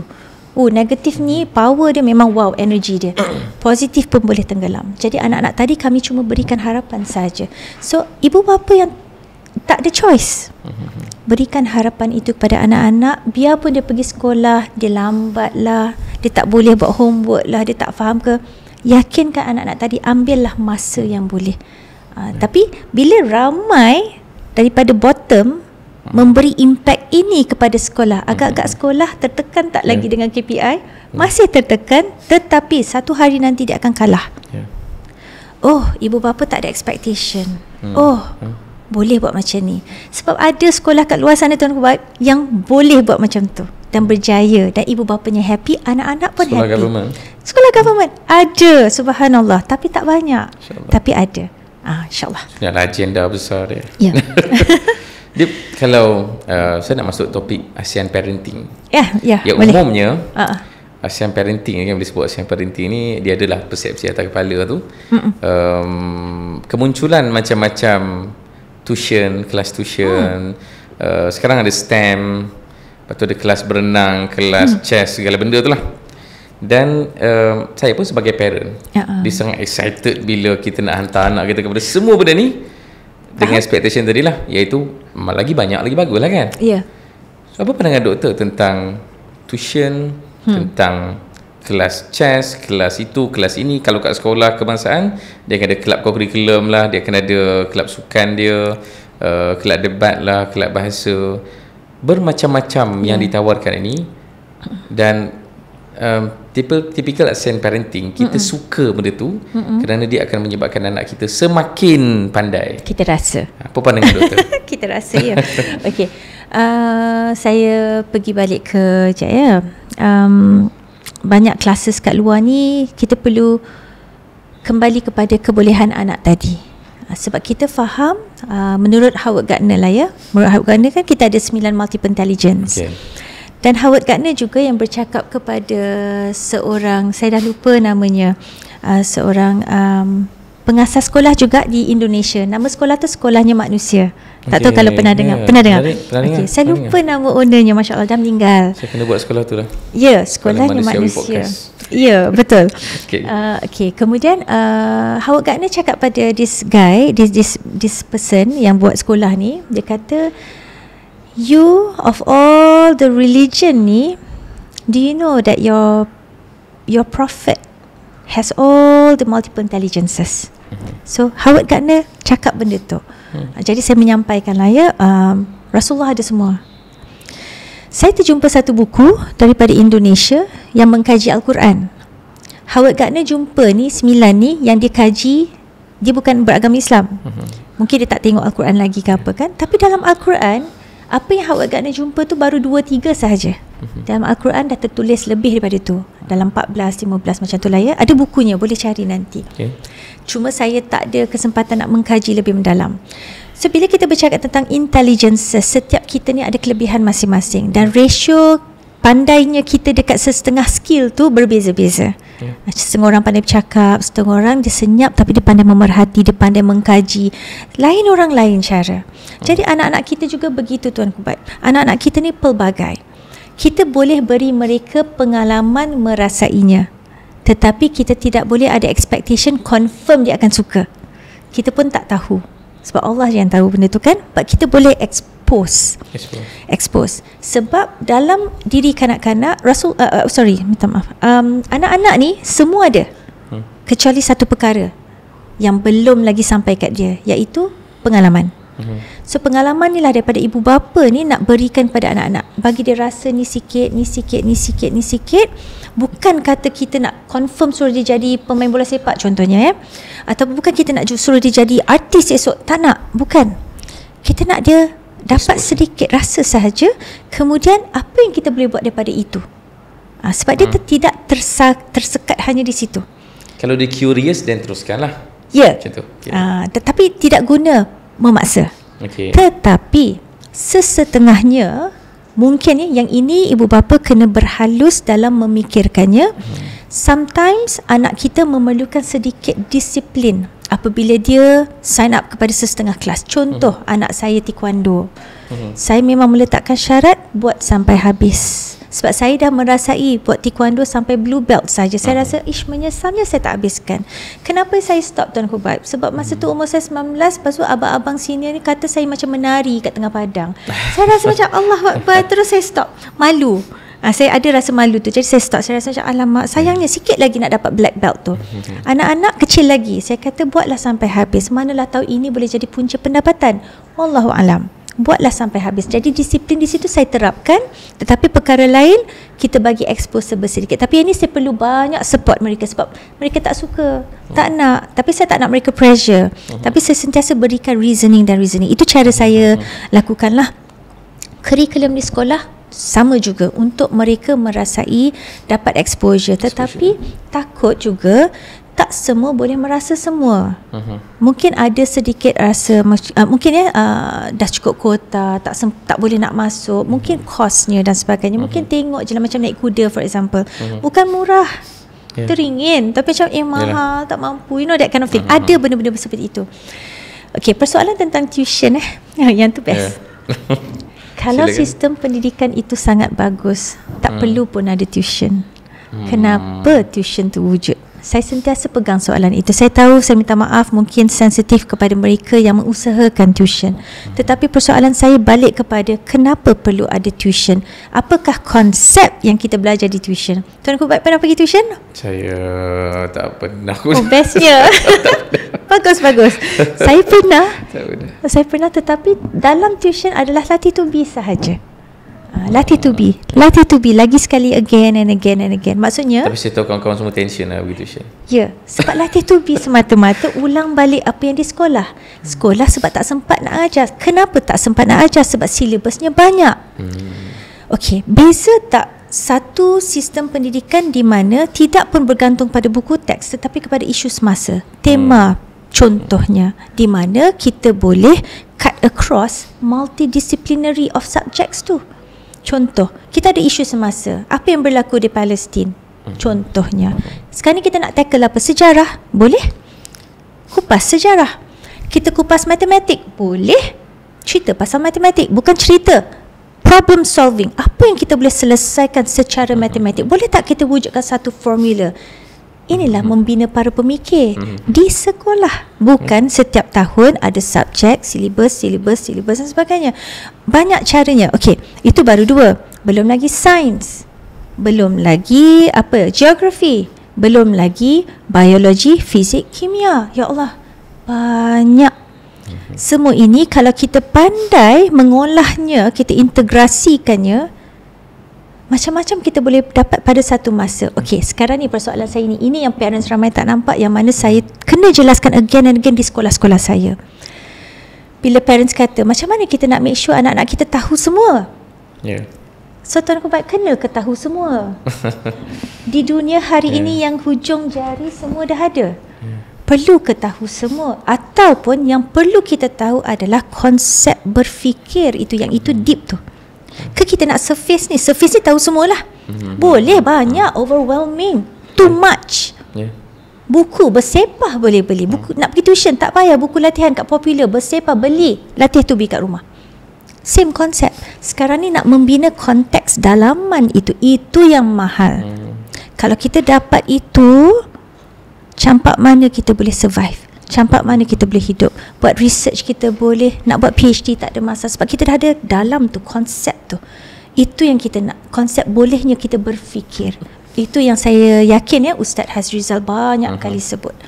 Dan saya menyampaikanlah dalam sekolah-sekolah saya, bila tadi berbalik pada macam mana saya ajar agama kat sekolah saya, itulah dia, berfikir. Okey, bila kita buat ini, satu soalan seterusnya pula, macam mana nak pastikan semua anak ini dapat semua benda yang sama? Memang taklah. Lain orang, lain minatnya, Tuan Kubat. Kenapa kita nak robotkan mereka semua kena tahu semua benda yang sama? Sebab kita nak bina khalifah leadership yang esoknya boleh membawa kita kepada sesuatu, ataupun nak memperjuangkan sesuatu, ataupun nak lead sesuatu. Kita nakkan orang yang kreatif, yang boleh berfikir, yang boleh bagi idea yang hebat. Kalau dia ada konteks, konsep yang cantik, you bagilah apa sahaja, dia boleh creatively membina sesuatu yang baru. Berbanding dengan hanya sekadar hafal sejarah Form 3, chapter 1, chapter 10. Sains, fizik, kimia, biologi. Saya budak MRSM. Sains subjek saya tak okey, Tuan Kubat. Saya tak faham kenapa saya kena belajar itu. Saya mempersoalkan setiap sesuatu. Saya suka matematik. Tapi saya punya test sentiasa tak dapat. Sentiasa fail. Kenapa? Sampai satu tahap ada seorang kawan ni kata, ini konsepnya. Masya Allah, terus saya terduduk dan dapat. Dan terus saya dapat A1 itu. Alhamdulillah. Tapi biologi bukan mudah, fizik bukan mudah, kimia pun bukan mudah untuk saya pada ketika itu. Saya tak nampak konsepnya apa. Kenapa saya kena belajar ini? Apakah yang saya akan dapat benefit from it? So, dia macam kalau nak main di sekitar isu-isu ASEAN parenting ni kan. Satu lagi adalah ASEAN parenting punya isu. Dia bukanlah nak resist kepada ASEAN kan, tapi nak bagi tahu umumnya ini antara yang dirasai di Malaysia adalah kerisauan tentang kerjaya. Ya. Sebab tu macam doktor sebut tadi kan, kita hantar, kalau nampak talent anak, saya kadang-kadang ada perasaan negatif sikit bila dapat komen macam tu. Contoh kan, nampak anak kita pandai masak, suka masak, mesti komennya adalah, oh ni esok mesti boleh buka kedai ni. So kita menyaksikan pembesaran anak kita adalah related kepada apa kerjaya yang akan dia dapat, dan kerisauan berlebihan kepada masa depan kerjaya anak tu. Contoh, bila doktor sebut pasal bermain, bila doktor sebut pasal EQ dan sebagainya, kita tangguhkan menulis, membaca, dan dia akan timbul kerisauan. Nanti kalau lambat ni bla bla bla bla, dia akan ada masalah, exam tak skor. Sebab tadi doktor sebut mak ayah kena berpada-pada memberikan jangkaan kepada hasil exam, sebab pentaksiran kat sekolah tu tak semestinya adil pada anak tu kan. Masalahnya kita pun memikirkan esok dia akan berkaitan dengan kerjaya yang ada untuk dia kalau exam tu result tak baik kan? So macam mana nak tackle isu materialistik ni? Sebab kan? Kita akan memikirkan pasal kerjaya kan, nanti esok anak ni nak kerja apa. Bahkan saya personally pernah ada beberapa encounter yang orang bertanya soalan yang sama. Sebab of course bab pendirian kita faham anak kita ni nak jadi human, tapi akan timbul lah persoalan tu, ni esok macam mana nak bersaing kat luar sana. Sebab orang lain exam score, dia akan ada macam-macam sijil, dan anak kita, let's say lah, saya bagi contoh yang sangat skeptikal ni, anak kita sekadar manusia saja, iaitu okey dia baik, akhlak baik, lepas tu dia pandai bersosial, tapi sijil teruk, result tak cantik. So, macam mana kita nak merungkaikan dilema materialistik masa depan anak-anak ni? Kita jadikan dia manusia, tapi dia pun nak kerja. Itulah mentaliti tu dah lama ni, mentaliti ni dah mungkin 50 tahun lebih dah mentaliti sebegini ya. Itu yang kata daripada sekolah tadika ke sekolah rendah ke sekolah menengah ke universiti, lepas tu expectationnya adalah berkahwin, lepas tu kena ada anak, kalau tak ada anak krik-krik. Isu-isu ni timbul ya this lately lah 2-3 tahun ini kan, bila ada golongan yang tak nak anak tu. Lepas tu seterusnya lah Benda tu memang takkan habis. Somehow saya nak bawa kembali pendengar, penonton kepada kita ni ada agama. Yang kita risaukan esok itu kerja Tuhan. Kenapa kita tidak habiskan energi kita memfokuskan kepada hari ini, menjadikan anak itu bagus pada hari ini. Bila Tuan Kubab kata anak saya bagus, contohnya anak saya bagus manusia sahaja, tapi sijilnya tak okey, contohnya. Tapi yang bagus ni, dalaman dia tu curiosity dia ada. Dia boleh create sesuatu, benda yang kita tak dinormalisasikan lagi. Dia ada sesuatu dalam diri dia yang boleh dibina berbanding mereka yang memang atas sijil bagus belum tentu function sebagai manusia. Belum tentu functional sebagai seorang manusia yang macam-macam boleh buat sebenarnya. Itu kita nampak daripada feedback industri. Yes, bagus. Saya pun pensyarah. Jadi sebagai pensyarah ni, apa tu? Sijilnya baguslah. Okey, sebagai pensyarah ni saya memberi markah. Kita tak boleh bagi markah rendah. Itu berlaku ya. Dimarah jika bagi C ke bawah. Saya pernah berada sebagai pensyarah. Okey. Bila itu berlaku dan hasilnya adalah ni bagus ni, CGPA 4 flat ni, 3.8, 3.7, 3.5 ke atas, tapi tak boleh cakap bahasa Inggeris. Macam mana boleh lulus? Benda tu berlaku. Berlaku. Itu yang last kali saya sign out daripada IPTS atau IPTA. No, I don't want to do this anymore. Sebab nanti saya bersubahat. Saya tak nak. Saya rasa ada sesuatu ni yang perlu kita betulkan. Kat mana tu dan apa dia? Itu yang saya duduk dalam industri untuk melihat apa permasalahan, apa yang boleh kita bantu. Okey. Tak apa. Okay. Jadi berbalik kepada yang tadi tu, bila Tuan Kubab kata begitu, kita punya mentaliti itu masih di situ. Tetapi hari ini kita cuba ubah. Saya cuba ubah. Saya sendirilah dalam konteks kelompok saya yang kecil ini, saya cuba ubah. Masuk universiti tanpa SPM contohnya. Bukan mudah nak diterima. Masya Allah. Kelompok yang kecil 5 orang pun mungkin seorang setuju, 4 tak setuju. Tapi saya teruskan. Dan anak-anak saya menjadi contoh yang pertamalah. Saya kena buat dulu. Dan saya nak anak-anak saya semua, tak payah pun tak apa SPM. Saya minta maaf lah siapa yang mendengar. Bukan saya kata tidak. Saya okey, exam tu okey. Tetapi berbanding SPM, IGCSE, saya lebih suka IGCSE. Daripada IGCSE dengan tak ada langsung, lebih baik tak ada langsung.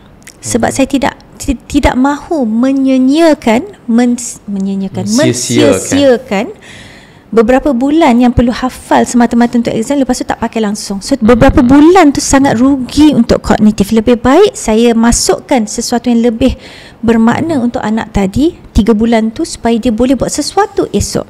Jadi kita tak kata anak-anak yang berskill ni mungkin nampak macam tak bagus akademik. Okey, saya stop kat situ jap Tuan Kubab. Saya kena sentuh ni. 9 multiple intelligence. Daripada 9 ni 2 sahaja yang berkaitan dengan akademik.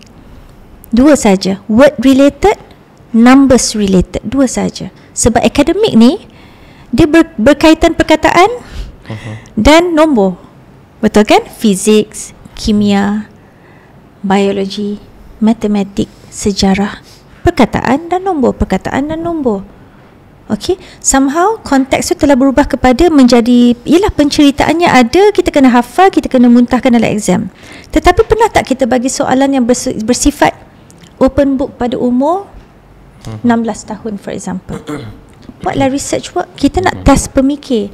Masalahnya akan datang kat mana? Saya faham kenapa tak nak buat macam tu. Macam mana nak assess? Jawapannya terlalu general. Contoh, macam mana kita nak control elemen pula? Sebab assessment sangat besar. Pedagogy of assessment itu luas. Kita kena kreatif lah menggunakannya. Taksonomi kita banyak pada peringkat 1 kan. Remember lah banyak kan. Kita sangat remember sahaja. Tapi functional tak remember itu. Sebab remember ni mula-mula banyak, lama-lama tinggal berapa persen sahaja.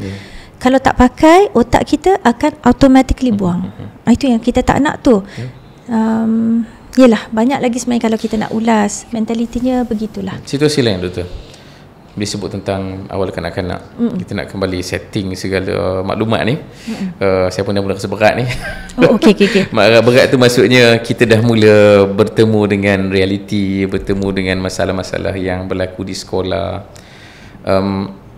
kalau doktor boleh beri saranan, mungkin senaraikan beberapa poin. So mak ayah bila nak pilih sekolah ataupun bila nak pilih tadika, apa kriteria, apa tapisan yang perlu dilakukan, apa senarai saringan yang dia perlu buat untuk dia pilih akhirnya ini adalah sekolah yang baik untuk anak aku?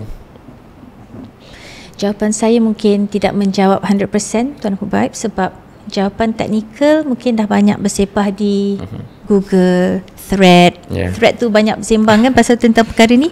Tapi saya nak sarankan pada ibu bapa, siapkanlah diri dahulu. Itu je.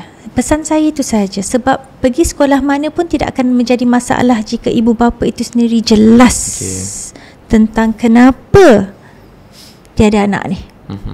Itu saja. Kalau kita tak jelas kenapa kita ada tanggungjawab anak ni, amanah ni, nak membina manusia ni, tak jelas ni, pergi mana pun tak jadi Tuan Hubaib. Pilihlah sekolah bagus pun tak jadi Tuan Hubaib. So kami juga mengalaminya. Ada je yang datang tapi ada yang hantar tapi tak jelas. Bila tak jelas berlaku konflik. Bila berlaku konflik, berlaku benda-benda yang tidak bagus. Kita jelas. Tetapi yang memilih ni tak jelas. Sekolah dah bagus mungkin sekolah dah bagus, tapi kerana niat tidak jelas, dia tak sampai. Jadi tak kisah kita kat mana saja kat dunia ni, kita kat negara negara jauh-jauh ke, negara sejuk ke, negara maju ke tak maju ke, tapi kalau kita jelas kan, insya-Allah kalau kita jelas, apa pun jadi. Jadi ibu bapa ni kena faham anak tu proses dia apa. Bila ada ilmu awal kanak-kanak, ilmu awal kanak-kanak ni bukan setakat taska tadika. Ibu bapa kena ada dulu. Itu yang kursus kahwin kita kena ubah. Early childhood kena dimasukkan. Betul kan? Persediaan kepada nak ada anak. Sebab Tuan Hubaib, saya siapkan diri saya sebelum saya berkahwin. Saya habis belajar, saya kerja di satu company oil and gas. Kawan-kawan saya pergi makan, jomlah Afzan, jom. No, saya nak duduk dengan kakak-kakak abang-abang ni. Saya tanya macam mana kak, macam mana dapat anak, macam mana uruskan, macam mana akak sendiri. Masya Allah, saya belajar banyak daripada situlah. Saya siap siagakan diri saya, esok kalau aku ada anak, this is what I'm going to do. Tuan Hubaib, saya belajar sambil besarkan anak. Suami saya kata pergi kerja, saya uruskan semua. Of course dia support. Of course saya pun kena kuat dalaman saya. Tapi determination saya sangat kuat, sangat tinggi pada ketika itu.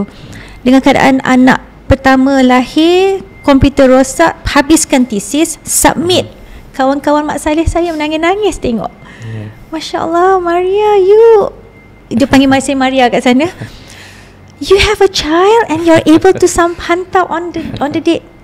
No excuses for me. I have to just do it. I have to buktikan that we can do this. And then PhD pula.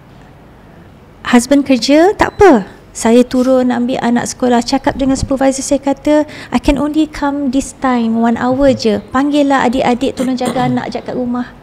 Adik-adik yang belajar ni kan, bayarlah seorang 10 pound ke apa ke, tolong kejap, lari kejap, datang balik jaga anak. Okay, so saya belajar berapa lama sangat Tuan Hubaib. Saya eksperimen tau, buat research. Tengah-tengah malam pukul 10-12 anak-anak dah tidur, okay, saya buka laptop tepi 2 jam every night. Saya kena disiplin.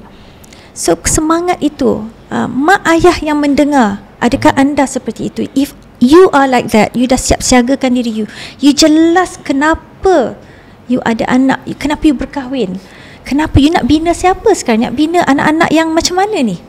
If you jelas, insyaAllah pergi mana pun okey Tuan Hubaib, tak kisah sekolah apa. Tapi itulah bila saya boleh orang kata apa ya, reflect balik kan. Saya balik Malaysia, saya hantar anak-anak saya sekolah biasa. Saya cuba bekerjasama dengan guru besar, tapi sampai satu masa ialah ada sesuatu berlaku yang saya rasa saya sendiri pun terluka di situ. Anak dicampak buku, dikoyak buku. Jadi saya macam Allahu Akbar, saya cuba bertahan ni, tak apa. Stop kejap, kita homeschool sekejap.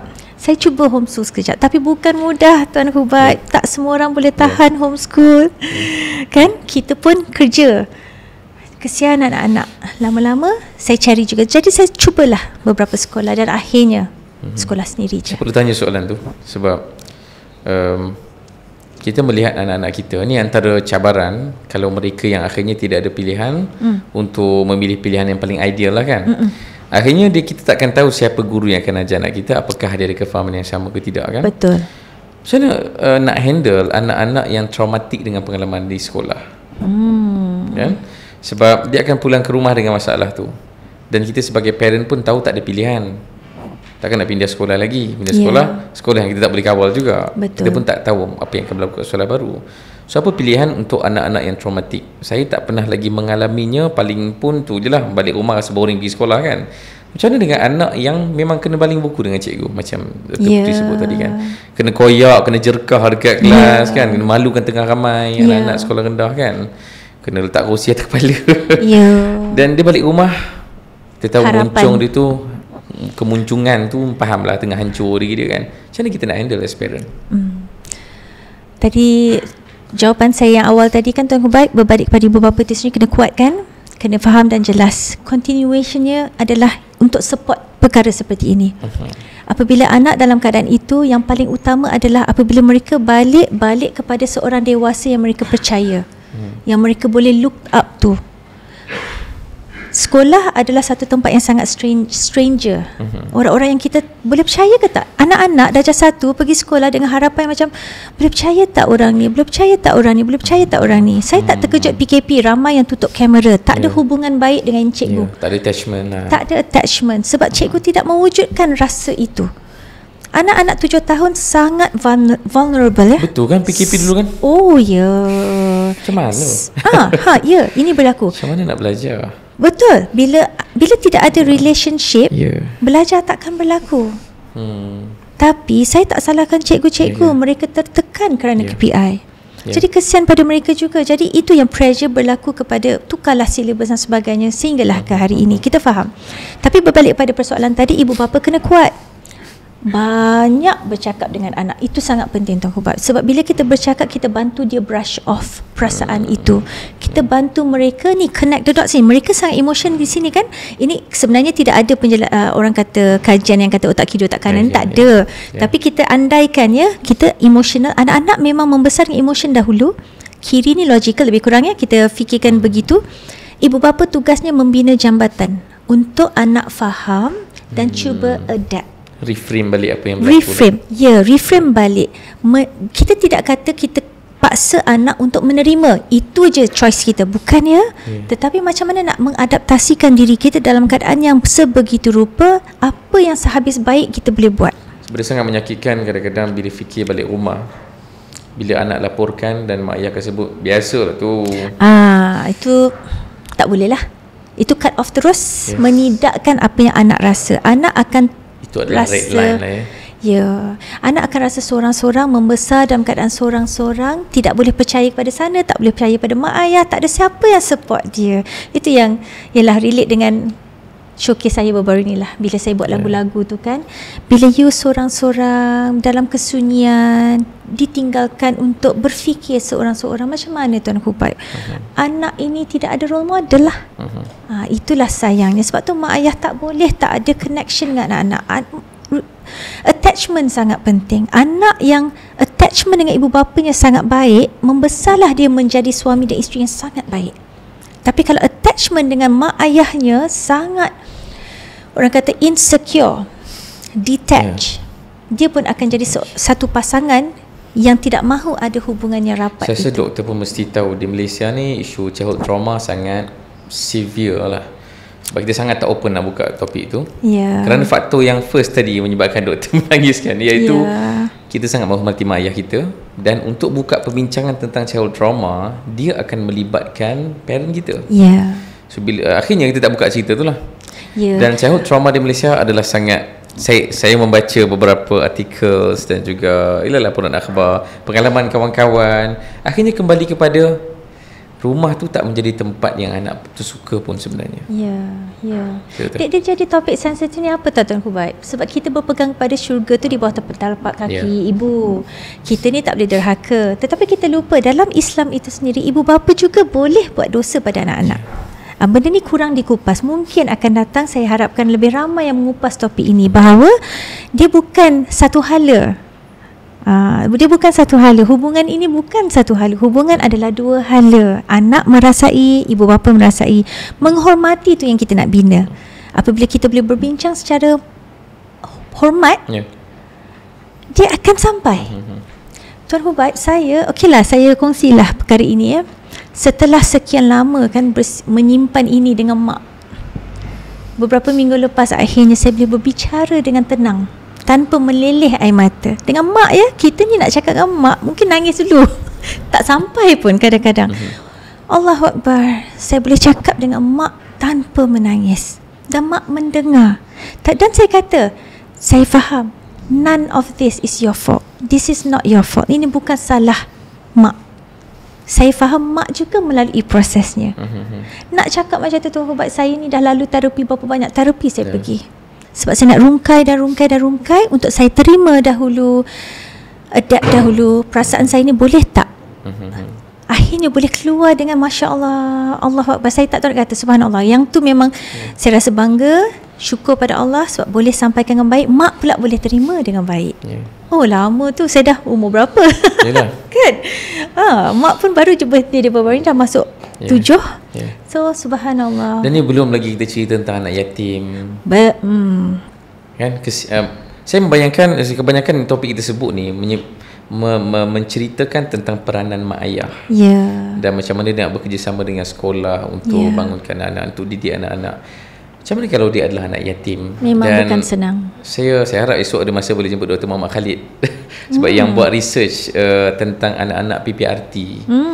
Yang mereka ni kebanyakan broken family, mak ayah sibuk bekerja, ataupun anak yatim piatu dibesarkan oleh nenek. So mereka ni terus terkeluar daripada kita punya equation lah. Kita tak sempat bincang pun sebab mereka padahal mereka adalah golongan yang sangat rentan lah. Kan, sebab mereka memang tak ada parent terus.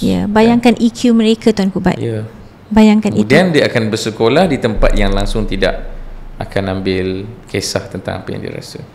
Elok kita tutup melalang sampai hujung ni. Sebab daripada awal tadi kita dah cerita masalah, dah ceritakan beberapa solution yang ada. Apa kata kita tutup dengan, mungkin kebanyakan yang tonton kita adalah ibu bapa muda, ataupun ibu bapa yang senior ke, tak kisahlah. Yang penting kita tetap berada dalam ekosistem pendidikan ni, tentang attachment yang sepatutnya kita beri sebagai ibu ayah. Sebab kebanyakan orang yang saya kenal, kalau saya letak nisbah, mungkin 1/10 saja yang saya rasa kat keliling saya, ataupun 1/50 kot, yang salah seorang daripada parent menjadi suri rumah, biasanya isteri lah. Kebanyakannya mak ayah bekerja. Dan dengan rutin bekerja, dan doktor pun sangat arif dengan traffic jam di tempat kita ni. Menyebabkan akhirnya kita akan spend banyak masa dekat atas jalan. Dan balik rumah tu ambil anak dekat pengasuh pun kadang dah maghrib, dan malam dah letih nak rehat. Dan mak ayah of course akan tak ada masa nak mendengar aduan anak-anak. Macam mana kita nak, apa kepentingan attachment first, dan yang kedua macam mana kita nak melakukan attachment yang sihat dengan anak kita dalam yang keadaan kita sibuk, dalam keadaan kita menanggung segala masalah ni. Ya betul, faham. Attachment tu apa? Sebab dia berkait dengan kepercayaan yang perlu kita bina antara dua manusia. Apabila ada kepercayaan ni, kenapa kepercayaan ni kita kata penting? Dalam bahasa Inggerisnya trust lah ya. Kenapa trust ni penting? Sebab kita satu hari nanti akan dilepaskan ke dunia yang kita tak tahu bagaimana dunia itu. Kita tak boleh bayangkan dunia di PPRT, kedudukannya bagaimana, yang duduk tepi-tepi jalan tu bagaimana, kan? Yang tak ada rumah, yang rumah setinggannya macam mana, yang kalau kesibukan anak-anak orang yang berada ni pula macam mana. Konteksnya sama ya, sepi tu, sunyi tu berlaku. Okey, walaupun dalam keadaan rumah mungkin environmentnya berbeza-beza. Dia tentang kepercayaan asas kepada manusia, macam mana anak burung diajar untuk terbang. Mak akan ada di situ, dilepaskan terbang, jatuh, mak tunggu anak datang balik, terbang lagi, jatuh, terbang lagi, jatuh, sampai boleh dilepaskan. Begitulah attachment yang perlu berlaku sebenarnya untuk anak-anak kita. Tetapi kita akan mudah terbawa oleh kesibukan kita hari-hari sehingga kita tak perasan benda ni sebenarnya hilang. Okey. Tips untuk ibu bapa yang sibuk, kadang-kadang kan Tuan Guru Baik, sebab saya dah baca banyak research paper dan sebagainya, 5 minit yang sangat berkualiti cukup untuk mengembalikan. Ini saya berani cakap. Sebab dalam sibuk-sibuk tu, kalau kita rasa memberikan masa 24 jam tu adalah wow kan, tapi kadang-kadang 24 jam tu tak berkualiti pun. Adalah lebih baik bagi 5 minit yang sangat berkualiti, duduk tentang mata dengan anak, jom kita main tentang mata, siapa boleh tahan mata lebih lama, bergelak ketawa sedikit, cukup 5 minit.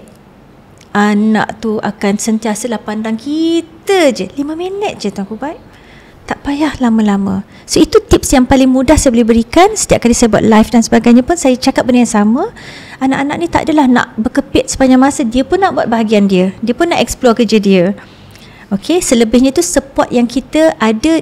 Anak kena tahu kita sentiasa ada di situ apabila mereka perlukan kita. Macam balik rumah tadi bila cerita, tolong jangan cut off anak kita macam tu je, jangan. Dengarlah dahulu supaya anak tadi tahu dia ada tempat dia nak balik untuk bercerita, kalaupun dia rasa dia hilang dalam proses mencari diri dia. Sebab kita bercakap tentang remaja nanti, kita tak nak mereka di belakang kita buat kerja-kerja yang tak elok. Kita nak dia di depan kita, bercakap dengan kita, menghormati kita, boleh berbicara tentang segala apa masalah dengan kita. Itu yang kita nak. Tapi nak dapat itu bermula dengan waktu kecil, trust itu. So attachment masa kecil, anak memerlukan kita untuk berada di situ, dan apabila mereka bercakap dengan kita, dengarlah, pandanglah mata mereka, sebab kita tak tahu Allah ambil bila ke, pinjaman kan, Masya Allah. Tapi itulah sehabis baik yang saya juga cuba. Sibuk kan, saya pun sibuk. Ada masa kadang-kadang anak-anak komplain juga. Tapi saya kata I try my best, dan saya tak sorok vulnerability saya. Kadang-kadang saya menangis juga depan mereka. Mami tak perfect, this is what the best that I can do, for example kan. Dan ada yang kata, doktor susah-susah sangat, carilah driver. Tak nak Tuan Guru Baik, biarlah saya drive. Dalam kereta saya banyak boleh sembang. Nak marah anak pun masa tu. Jadi kita grab masa tu. Rasa itu antara benda-benda kecil yang kadang-kadang kita terlepas sebagai parent kan, bawa anak pergi sekolah. Sebab dulu saya pun memfikirkan, sebab mungkin anak saya akan sekolah jauh daripada rumah untuk sekolah rendah kan. So nak kena travel tiap hari tu, saya fikir ni kalau upah orang senang kerja ni. Tapi itulah peluang yang ada kan, untuk duduk sama-sama dalam kereta, pagi hantar, petang balik kan. Betul. Itu benda kecil yang sebenarnya kita terlepas pandang, sebenarnya besar untuk anak. Okey. Tak aci lah kalau kita rasa topik ni dah habis. Sebab tu saya kena buat buku ni supaya at least untuk orang extend topik ini, dia boleh explore kan. Terutamanya buku Dr. Puteri Afzan lah. Terima kasih. Sebab saya rasa buku ni, walaupun saya sebagai bekas editor, saya adalah pernah komennya. Dia bukan buku bacaan. Tapi dia buku sangat rujukan sahaja. Kalau siapa nak dapatkan gambaran apa benda, bincang banyak-banyak pasal pemain ni, saya rasa buku ni sangat membantu lah untuk beri gambaran awal. Saya paling suka sebenarnya triangle ni, kita ada piramid, apa nama mana doktor? Kita ada piramid ni kan. Tu. Saya rasa benda ni sangat bantu untuk parent faham tentang apa itu belajar. Supaya kita letakkan expectation yang betul kan. Sebenarnya ada banyak sangat anak tu perlu benda lain yang dia perlu belajar daripada semata-mata tentang academics kan. Sensory motor skill, perceptual motor processing skill. Saya rasa benda tu sangat bantu untuk faham. Dan saya ingat buku ni pun saya dapat tahu daripada doktor juga kot. Ataupun Ustaz Rizal. Dia tak Dr. Puteri, Ustaz Rizal lah. Free to learn. Sangat bagus buku ni. Dan saya ingat ada antara anekdot yang saya ingat daripada buku ni adalah Peter Gray sebut guru pertama dia dan guru yang paling dia suka adalah kawan baik dia masa kecil. Benda tu sangat sweet tau, sebab dia teringat kawan, saya tak ingat nama kawan dia tu apa. Tapi dia ceritalah, dia lah guru pertama saya, guru yang paling dia suka kerana saya main basikal dengan dia. Dan dia yang ajar saya main basikal. Masya Allah. Dia yang bagi tahu saya cara kayuh macam ni. Dan dia yang bagi tahu pada saya lintas jalan sebab tu. Maksudnya dia menghargai waktu childhood tu. Dan dia iktiraf kawan dia tu sebagai dia punya teacher. Dan ia tak berlaku dalam bilik darjah pun. Dia berlaku dekat tepi jalan, dia baru pindah satu tempat dan dia learn benda tu. Free to learn kan. Dan of course benda yang tak sempat untuk bincang dengan Dr. Puteri, iaitu tentang gadget. Kan sebenarnya kalau elok satu podcast khas lah pasal gadget ni kan. Sebab dia bukan kena pada anak-anak je, sampai ke golongan senior kan. The Anxious Generation. Ya. Okay, Ustaz Sizal yang kenalkan saya. Yang ni confirm Ustaz Sizal.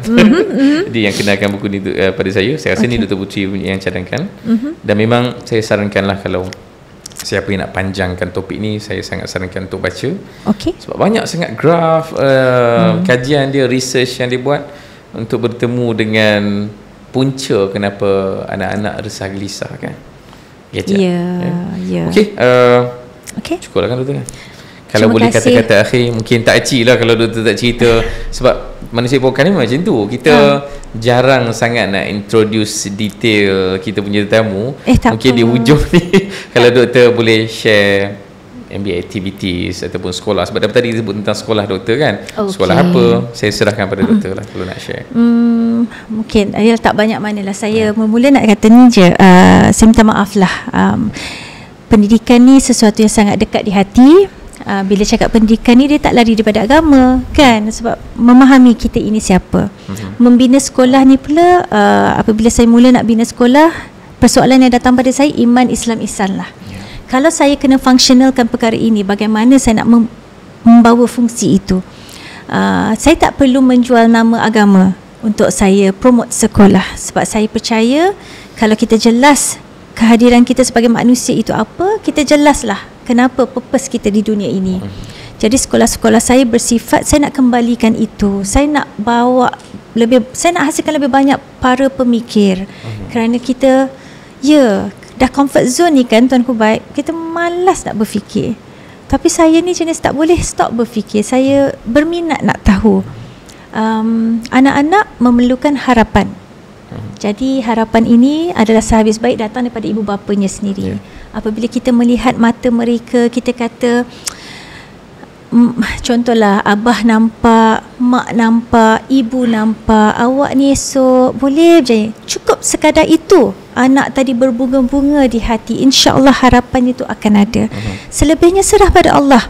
Jangan buat kerja Allah. Esok kita tak tahu. Tapi fokuslah kepada hari ini. Ini pesanan salah seorang terapis saya. Sebab saya pergi banyak terapis, jadi salah seorang tu kata, fokuslah kepada hari ini, here and now, hari ini dan ketika ini, yang mana sangat berkait rapat dengan Islam kan.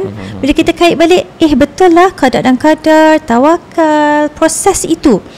Hari ini kita buat sehabis baik, esok kita tunggu apa Allah akan bawa kita. Sebab hidup macam game, kita pilih jalan mana. Pilih jalan ni adalah cerita dia, pilih jalan tu adalah ceritanya. Jadi begitulah juga pesanan saya pada anak-anak. Kita pun tak tahu esok apa jadi, tapi hari ni buatlah sehabis baik dan sentiasa reflect diri kita. Betulkan niat kita, kenapa kita ada di muka bumi ini, supaya esok kita bersedia untuk mati. Kita dah buat sehabis baik bahagian kita. Masya Allah. Itu saja. Beratlah walaupun nampak macam disampaikan santai-santai. Alhamdulillah. Kalau siapa nak berkenalan dengan Dr. Putri lebih, boleh search tak tahu rangkaian sekolah apa. Rangkaian sekolah Dr. Putri. Okey, boleh sebab dia nama beza-beza kan. Betul. Boleh sebut ke? Okey je, silakan. Okey, alhamdulillah. Supaya nak berkenalan kan. Saya bermula dengan kindergarten, bermain kerana melihat anak-anak kita stres. Kemudian setelah beberapa tahun keluarlah sekolah Sri Arya. Mulanya elementary dan akhirnya ada sekolah junior college, dan alhamdulillah baru-baru ini dapat membina jambatan ke universiti tanpa SPM. Yang ini mungkin ramai macam boleh ke? Boleh, tapi saya tidak mahu melanggar mana-mana. Saya menghormati semua peperiksaan dan kita offer juga peperiksaan jika ada yang mahu itu. Kemudian akhirnya ada kinder BB. Bukan baby ya? Kinder baby. Saya sebut baby. French ya? Betul lah tu. Kinder baby. Kinder BB. Frenchnya BB lah kan? Untuk, sebab bila kita nampak 4 tahun masuk kat kita tu, kita kena buat extra lagi untuk 0 hingga 4. Jadi kita buka lah kinder baby untuk bantu ibu bapa yang muda. Macam mana nak sediakan dari rumah. So itulah dia. Kinder baby, kindergarten Sri Arya. Ya betul. Next university lah. Dah ada yang kata doktor buka lah universiti, insyaAllah. Saya boleh buat Tuan Kubaik, tapi penat Tuan Kubaik. Saya rasa lebih baik saya bekerjasama dengan universiti yang dah ada. So kita dah bekerjasama dengan satu. Kursusnya pun sangat banyak. Anak-anak ni pun dah ada yang bermula menjalankan kursus yang terus jambatan ke universiti tadi. Jadi Dan kita pernah, saya share sikit lah. Okay, kita pernah mulakan internship, dan feedback daripada internship organisation ni sangat baik. Anak-anak ni memang functional, tak tahu tapi boleh ditahukan. Jadi mereka ni curiosity dia sangat tinggi. Alhamdulillah. Masya-Allah. So itulah baik, tahniah atas semua. Saya mungkin kalau tengok doktor tu sejak 2018 17 lah kot kan. Dan dengan ada macam-macam sekarang ni, masya-Allah, tahniah lah, tahniah. Dan saya happy untuk serve di balik tabir, bukanlah balik tabir pun salah tu. Serve di mana sebagai teman, jiran, anak murid, tak tahu. Sebab community, saya rasa kita mungkin bukan di posisi nak menghasilkan products yang boleh serve masalah ni, tapi kita menyokong sangat aktiviti dan juga perjuangan doktor dan lain-lain pendidik kan. Dan saya rasa itu adalah penutup untuk sesi hari ini. Sedar-sedarlah 2 jam. Dan sebenarnya kita ni tak nak buat 2 jam pun. Faham? So, ni punca daripada Ustaz Sizal sebenarnya. Dia yang mulakan sunnah 2 jam. Kita dulu buat 1.5 jam macam tu je. Ustaz Sizal start 2 jam setengah. Dr. Putri kira mengekor di belakang lah 2 jam ni tepat, insya-Allah. Dan terima kasih Dr. Putri sudi hadir, saya sangat hargai. Dan kepada para penonton, kita nantikanlah apa lagi kemudian yang akan kita terokai lagi sisi manusiawi kita. Semuanya adalah tentang manusia, kan? Bukan, kita tak bincangkan sangat bab teknikal pun, kita banyak membincangkan tentang isu-isu yang mengesani manusiawinya diri kita ni. Dan sesi ni pun sesi yang very vulnerable. Seronok tengok doktor sudi untuk vulnerable dalam sesi. Bukan seronok tengok doktor menangis kan, tapi seronok tengok ini satu suasana yang selesa untuk be vulnerable kan. Terima kasih. Terima kasih banyak kerana meraihkan kami dengan cara begitulah, mudah-mudahan. Okey, terima kasih. Kita jumpa lagi. Assalamualaikum warahmatullahi wabarakatuh. Salam.